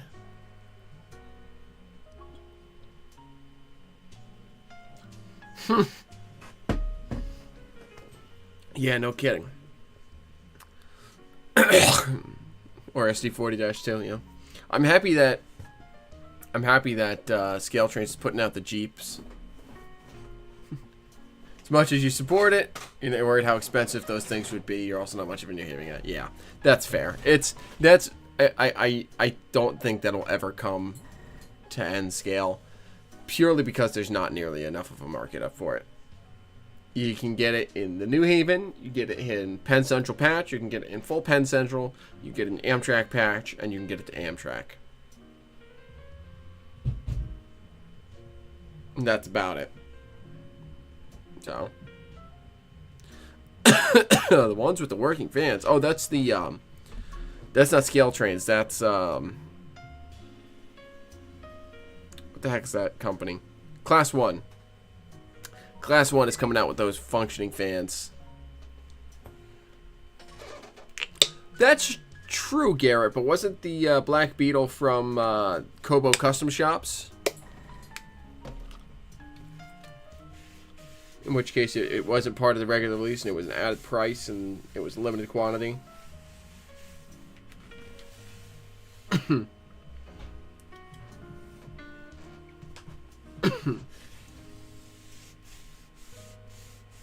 But also, yeah, it would be very expensive. I think the original one was Kobo.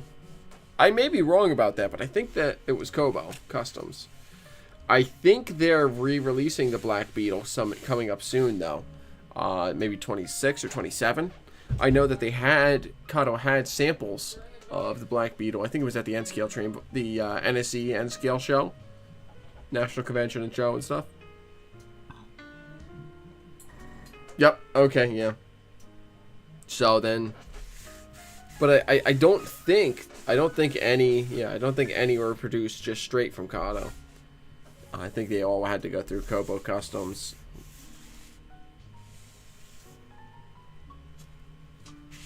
But yeah, I know I saw, I think if you go in and look, I think it was at the NSE Convention and Train Show.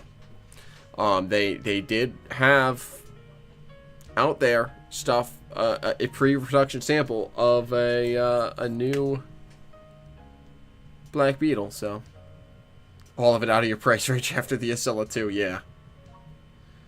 Yep.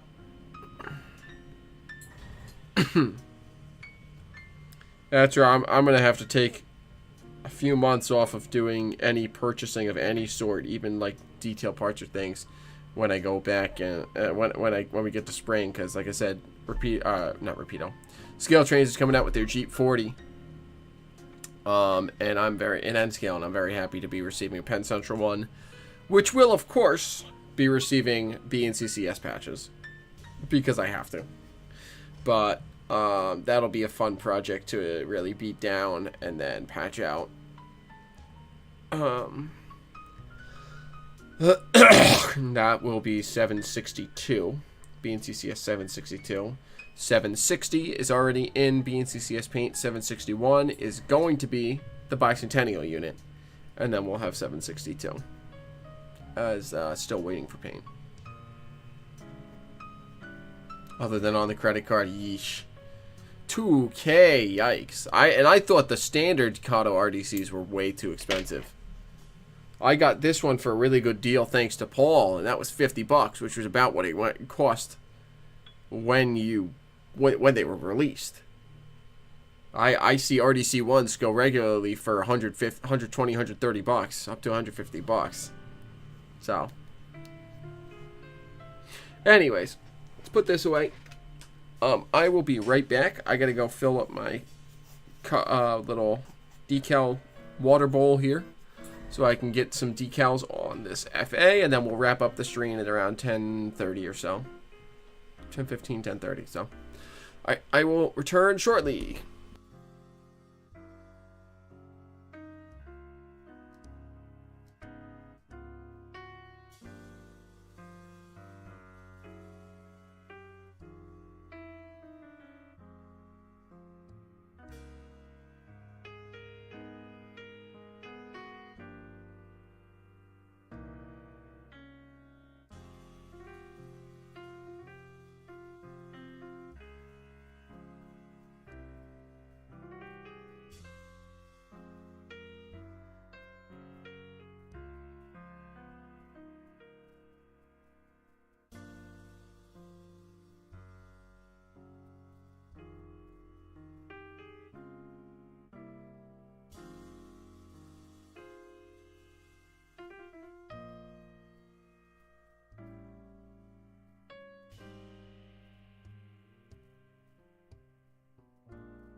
Okay, hello. When you got yours, price has been volatile. They regularly went for 50 each, but could jump right to 100 each. Got yours for an alright deal, nice. Fortunately, one works, the other has an issue with the DCC. Did fix the lighting issues with the Digitex board. Although that was 14-year-old me, so you don't know if it's a functional thing or a done right thing. I don't know. I read online though that if you send the board back, they'll fix it. So I don't know. I'm just gonna send my boards back, and pray that they fix it. because it frustrates me that I don't have functional lighting. All right. PA1, or FA1 rather. So we'll do this for another, so what time is it? 10 p.m. We'll do this for about 20 minutes. We'll get some decal. Maybe we'll get one stripe on.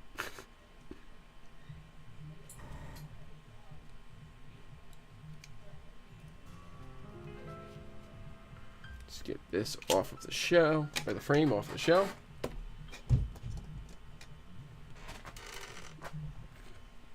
Oh, we've got a rogue stripe.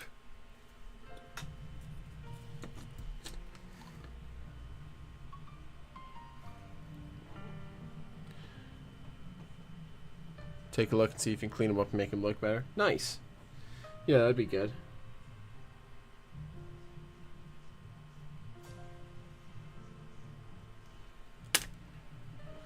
What I want to do is I want to get a Kato RDC one.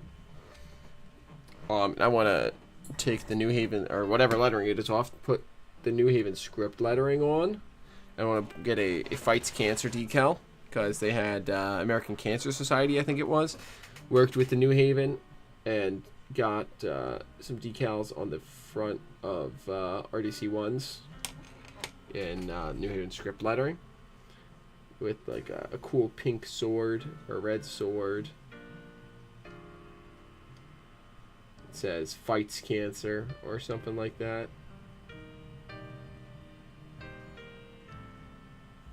And I think they look sick. So I want to model that.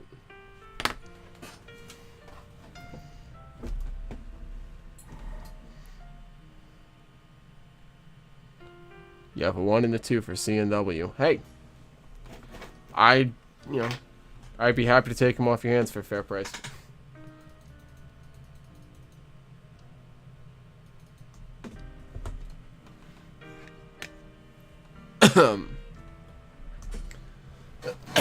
Let's see if I can find that real quick.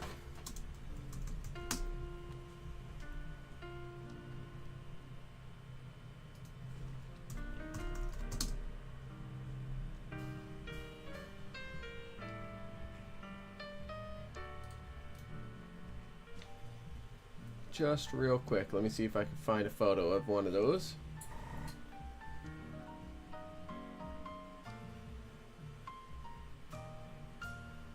Might take me a minute here.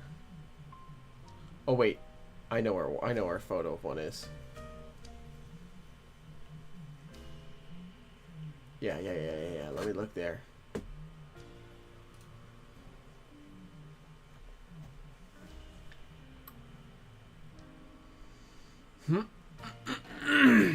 Excuse me. There we go. Load. Go here.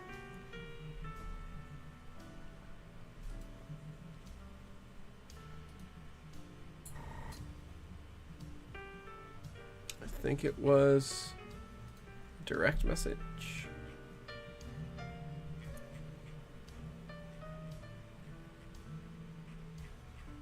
Maybe it wasn't a direct message.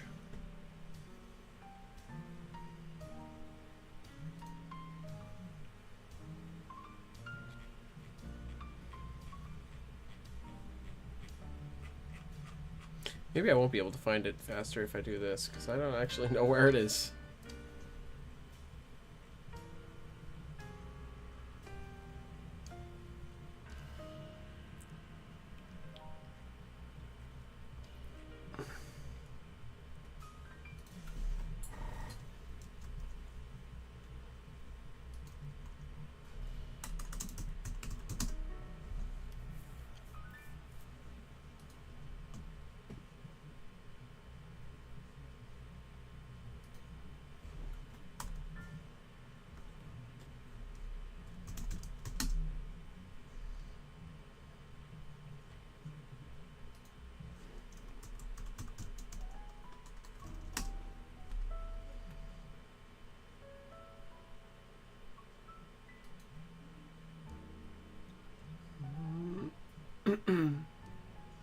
Why can't I find this thing? I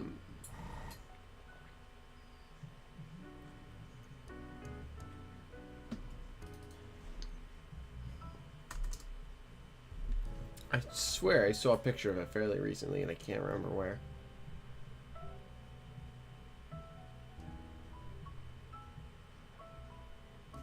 When I find it, I really should just save it so I don't lose it again.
Was it in this?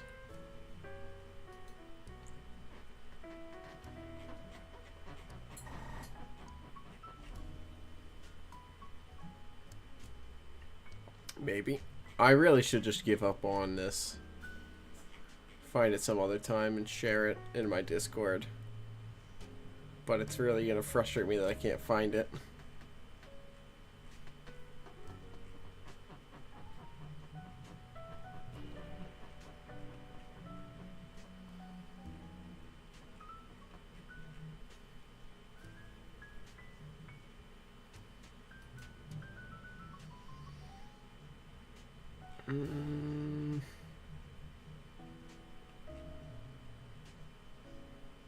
I give up on this.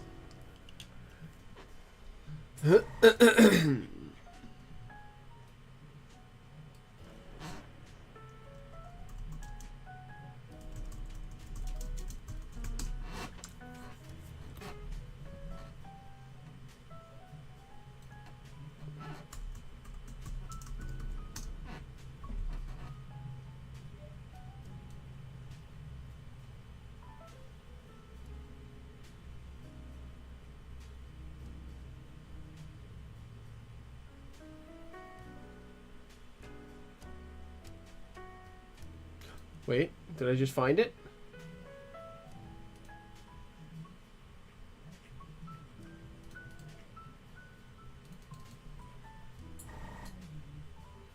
I can't read the number on it, but I did find it. There it is. There's this American Cancer Society decal. There's the script logo right in the nose. It's impossible to read the number. I wish I could.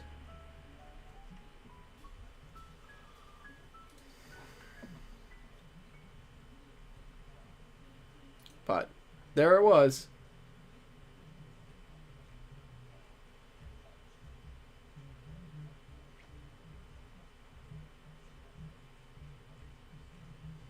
Let's see if they have... No, they don't have another image of it. Oh, well. But, you know, I'm not lying. I guess. I don't know. I wish I could show it better.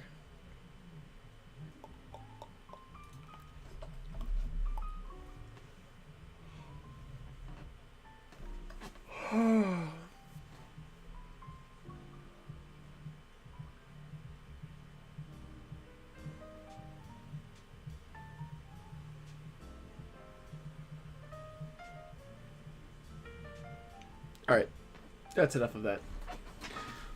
Back to work on this decals.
Excuse me.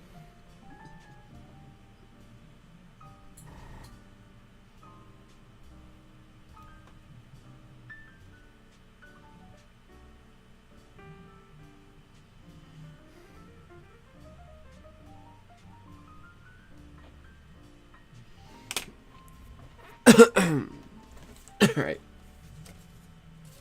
It's the gold. It's the gold. That's the silver.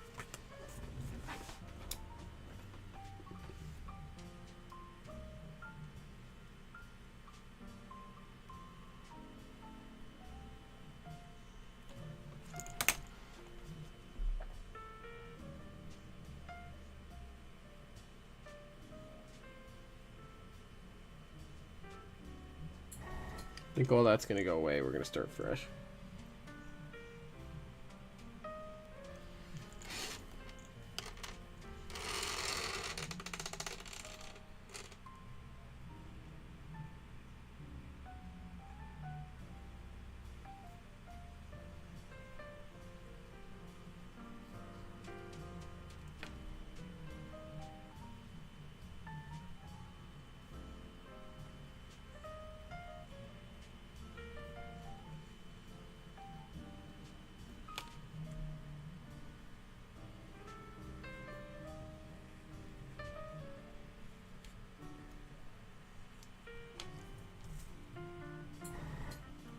I screwed that up, but oh well.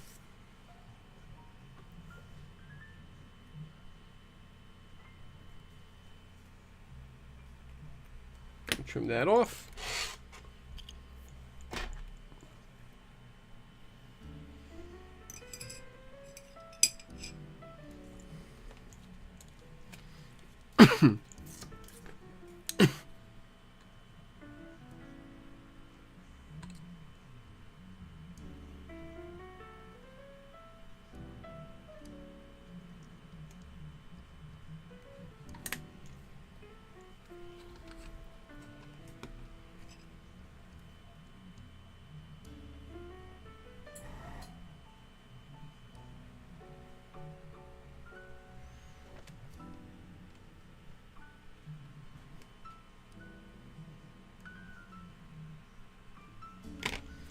Here we go.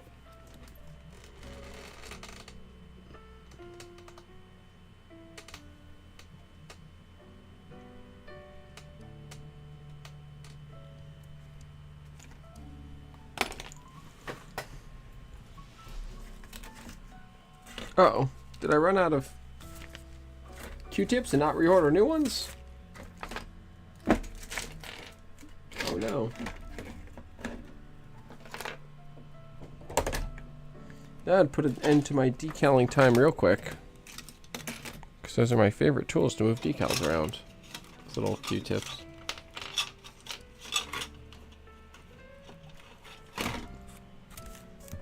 The only ones that I find work reliably.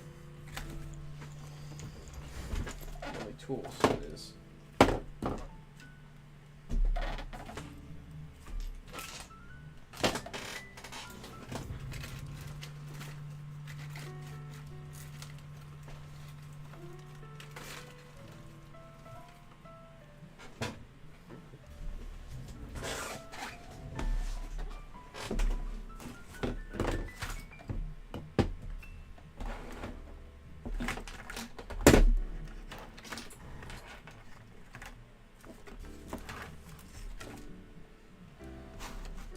What the heck? Where did it go? I know I had one over here.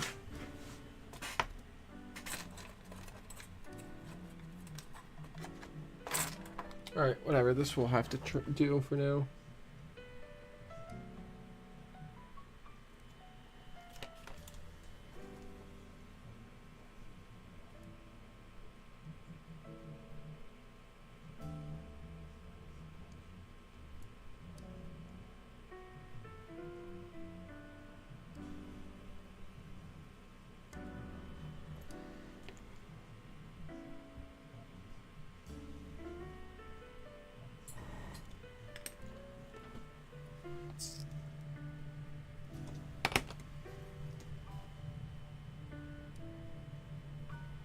No, no, no, don't do that.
There we go.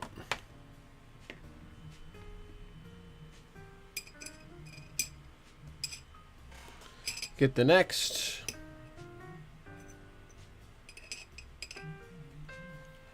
Next one going.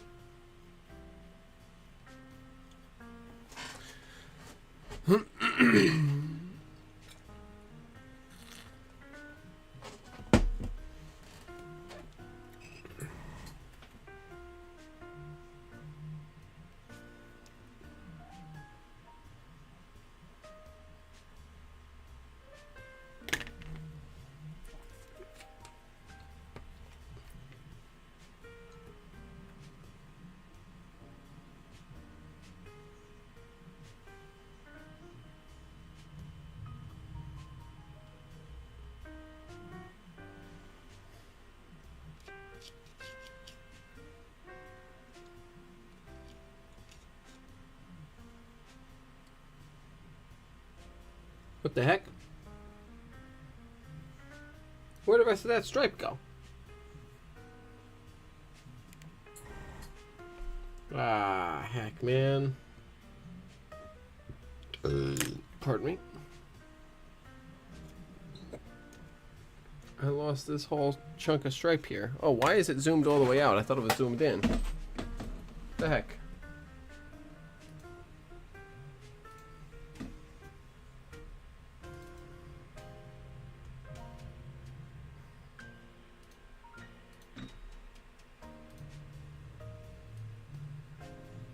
There we go. Now you can actually see what the heck I'm talking about.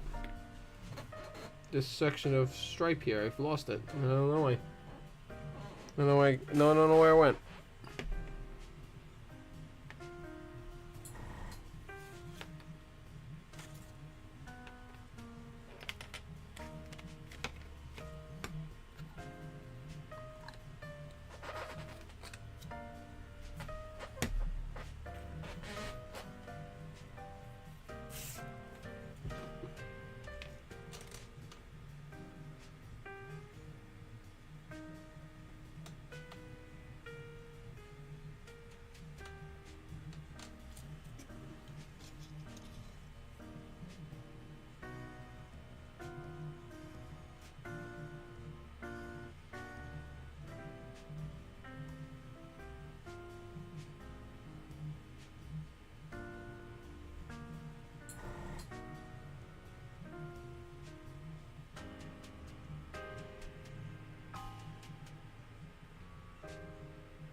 There we go.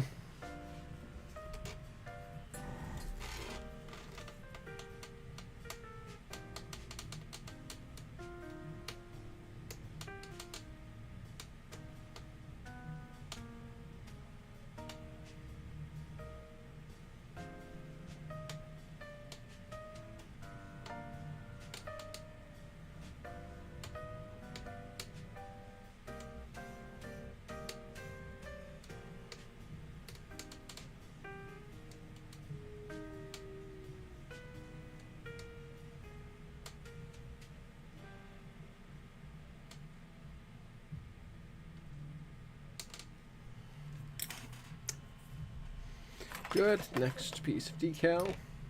I think I'm gonna get this decal done. I think I'm gonna get this stripe done and fix this piece up here, and then I'm gonna wrap. Cause I do gotta. I'm getting tired.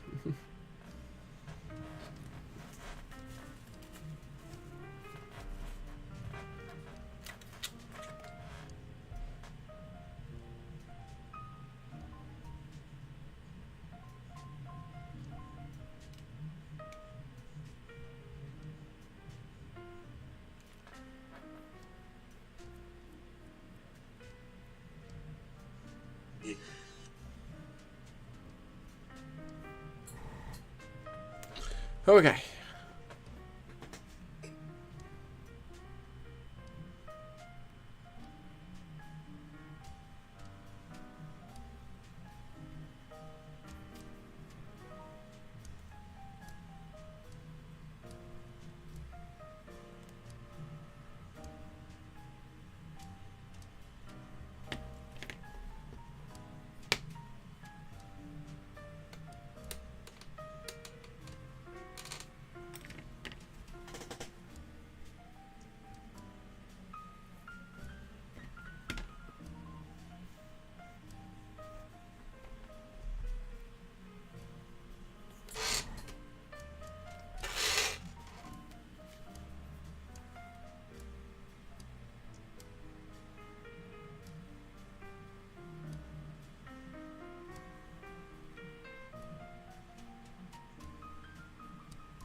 Okay.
Okay.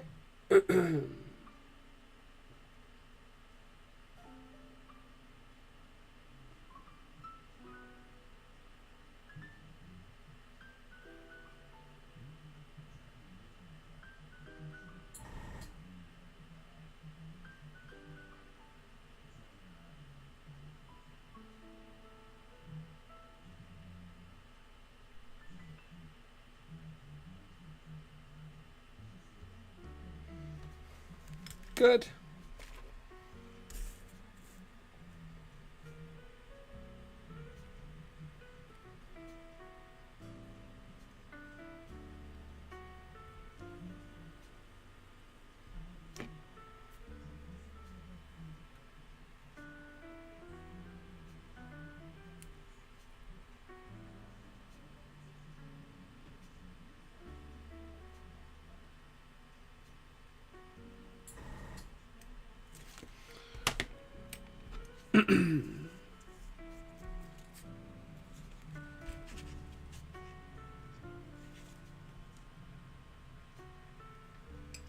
Put that in there, dunk it in.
There we go.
All right, let's get one more chunk for that front, and then I'm gonna wrap the night for the night.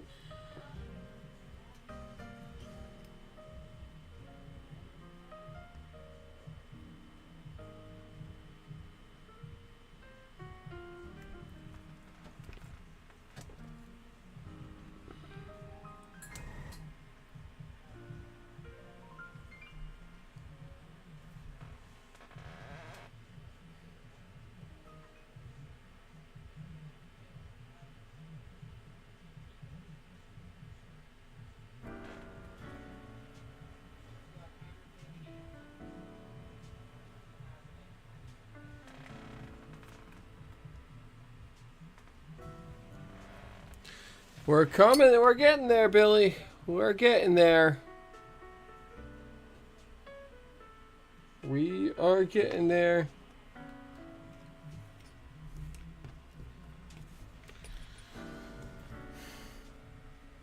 Unfortunately, Bill, you got here right towards the end of my stream tonight. I'm getting the rest of this stripe filled in, and then I'm gonna call it a night.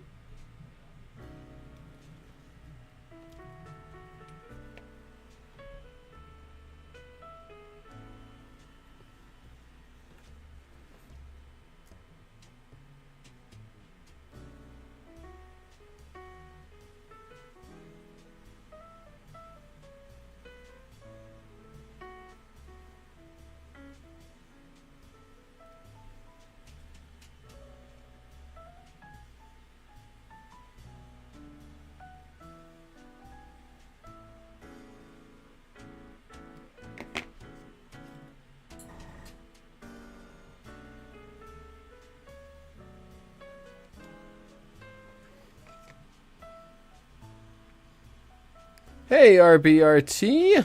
Welcome in. Oh, I got Danny this time. Nice. How you doing then, Danny? RBRTMRR.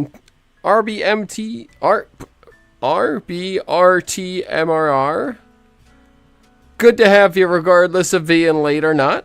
It's 8:30 and it's like midnight. You're dead to the world already and you woke up at 4 a.m. Yeesh. That's a rough night, man.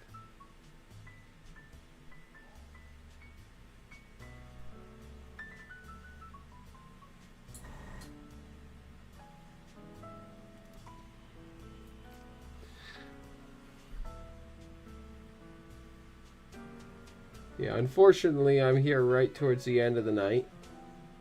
Or you guys are here right towards the end of the night. I'm working on decaling for this New Haven FA.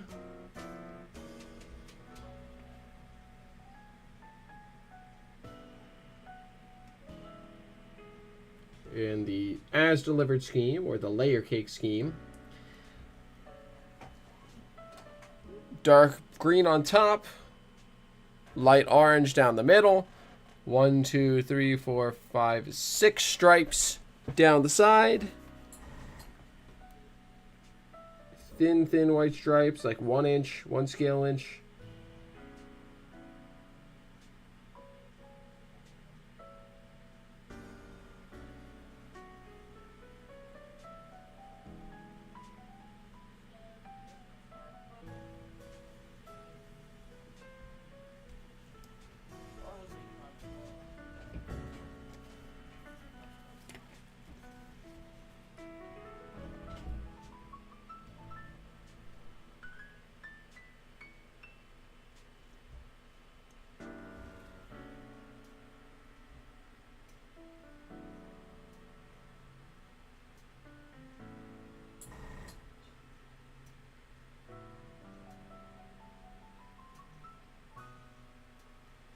Here we go. All in N scale. You got it. I keep blocking you. Oh, jeez. Sorry. Yeah, look at my hair. Look at my hair. No. These things are so thin. I kind of got to get right in there to look at these decals. So I apologize for blocking, but hopefully you will. Hopefully you'll be okay with it.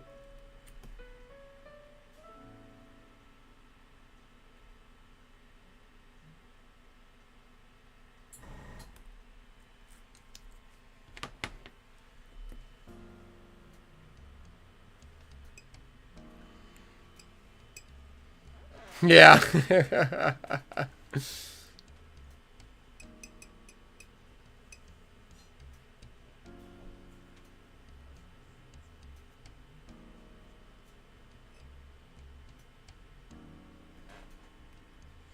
Yeah, you missed my passenger trains earlier, Danny. I was working on some RDCs. Yeah, I'll show you here. I was getting this RDC 4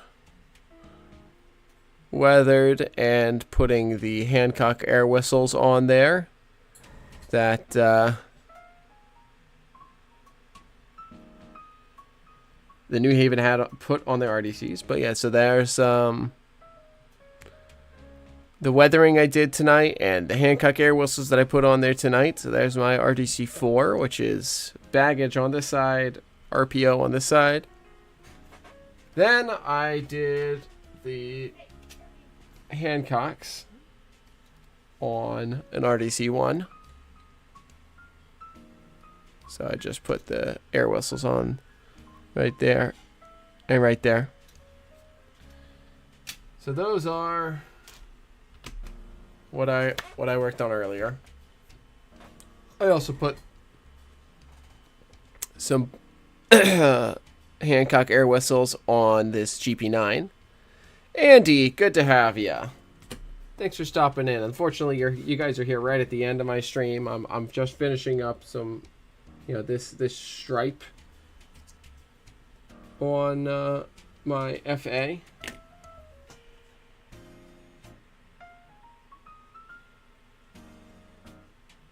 But in any case, am I getting a Roger Williams? If they made them an N scale, I probably would have. Unfortunately, they are not an N scale. I would like to make one an N scale at some point, whether it's through 3D printing or through kit bashing, scratch building, etc.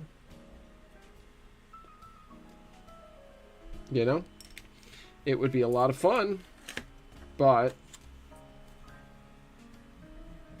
we will see. I was there when they announced the Roger Williams, though, and I was very excited to see the pre-production sample. It looks phenomenal.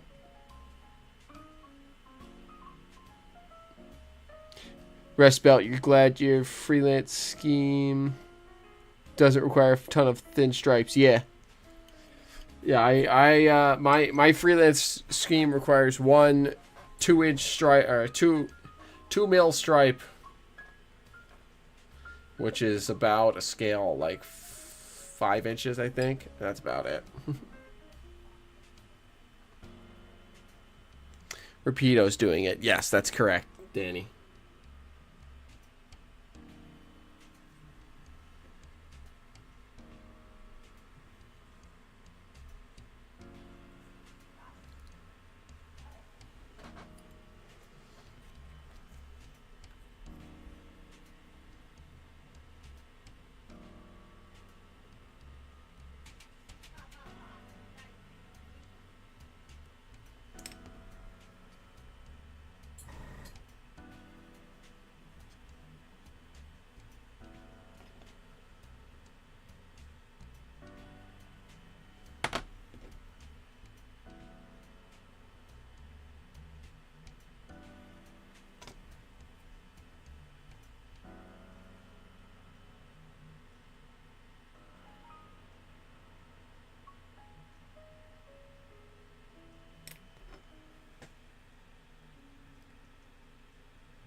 Your project car has a stripe across the top, which have remembered. Usually just cut to what looks right. Yeah. For me, it's easier for me personally to do it as a paint because I have a 2 mil roll of masking tape, and I just like that width. I don't know what that is to scale, but 2 mils in end scale looks good. If you give me a minute, I can show you what 2 mils looks like on an end scale locomotive. That is looking very nice, very sharp. I'm very happy with how it's coming out. All right, where did... There we go. So this is a 2 millimeter stripe along the top of the between the red and the blue here. I might for future locomotives bring it down to 1 inch or 1 mil. I mean, but basically what I did was I put down orange, masked over the orange, then painted the red, masked the red, painted the blue. But that's what it looks like, and I think that's a good width. actually, let me check what that is. It might actually be closer to a scale foot than a scale 6 inches. Yeah, it's just about a scale foot. So 1 millimeter would be a scale 6 inches roughly. And that, for me, that's pretty easy. If you start to get really below a millimeter in width, and that's obviously not to scale, that's in real dimensions. If you start to get thinner than a millimeter from the bottom to the top of the stripe, I would say probably go with a decal. Or if it's got to go over a lot of complex geometry, or if it's like curved. If it's curved significantly, I would say go with a decal.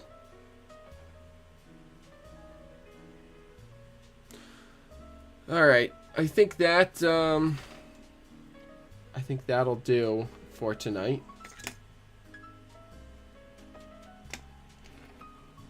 I'm pretty happy with my excuse me. Very happy with my progress tonight. Between all the Hancock air horns or air whistles getting installed and continuing my progress on this FA, I think things are coming along quite nicely on my New Haven stock. Next week, I'll again just quickly share this week. Literally tomorrow, I will be getting my decals for my BNCCS SD40-2. Here's the state of the model right now. If I zoom out, there we go. Here's the state of the SD40-2 project at this point. I just need one more coat of maroon in order to clean up some of the last, just make it a nice flat coat of paint. And then once that is done, I can jump onto the blue, and I will share some pictures. And yes, the podcast is coming out tomorrow. Do check out the Model Train people for podcast dropping tomorrow, which may or may not feature some guests and may or may not be multiple parts on another show. You will just have to tune in to find out. I'm looking forward to it. I think it was a lot of fun to record, and I can't wait to hear the show go live. So check out the Model Train people for that. With that said and done, thank you all so much for watching tonight. Thanks for coming in. Thanks for tuning in. Sorry for those of you who joined right at the end here. Peter, I see you popped in right at the end here. Sorry that you guys didn't see too much, but I hope you enjoyed what you did see. Thanks so much for tuning in tonight, folks. And without much further ado, I will see you all on the next track.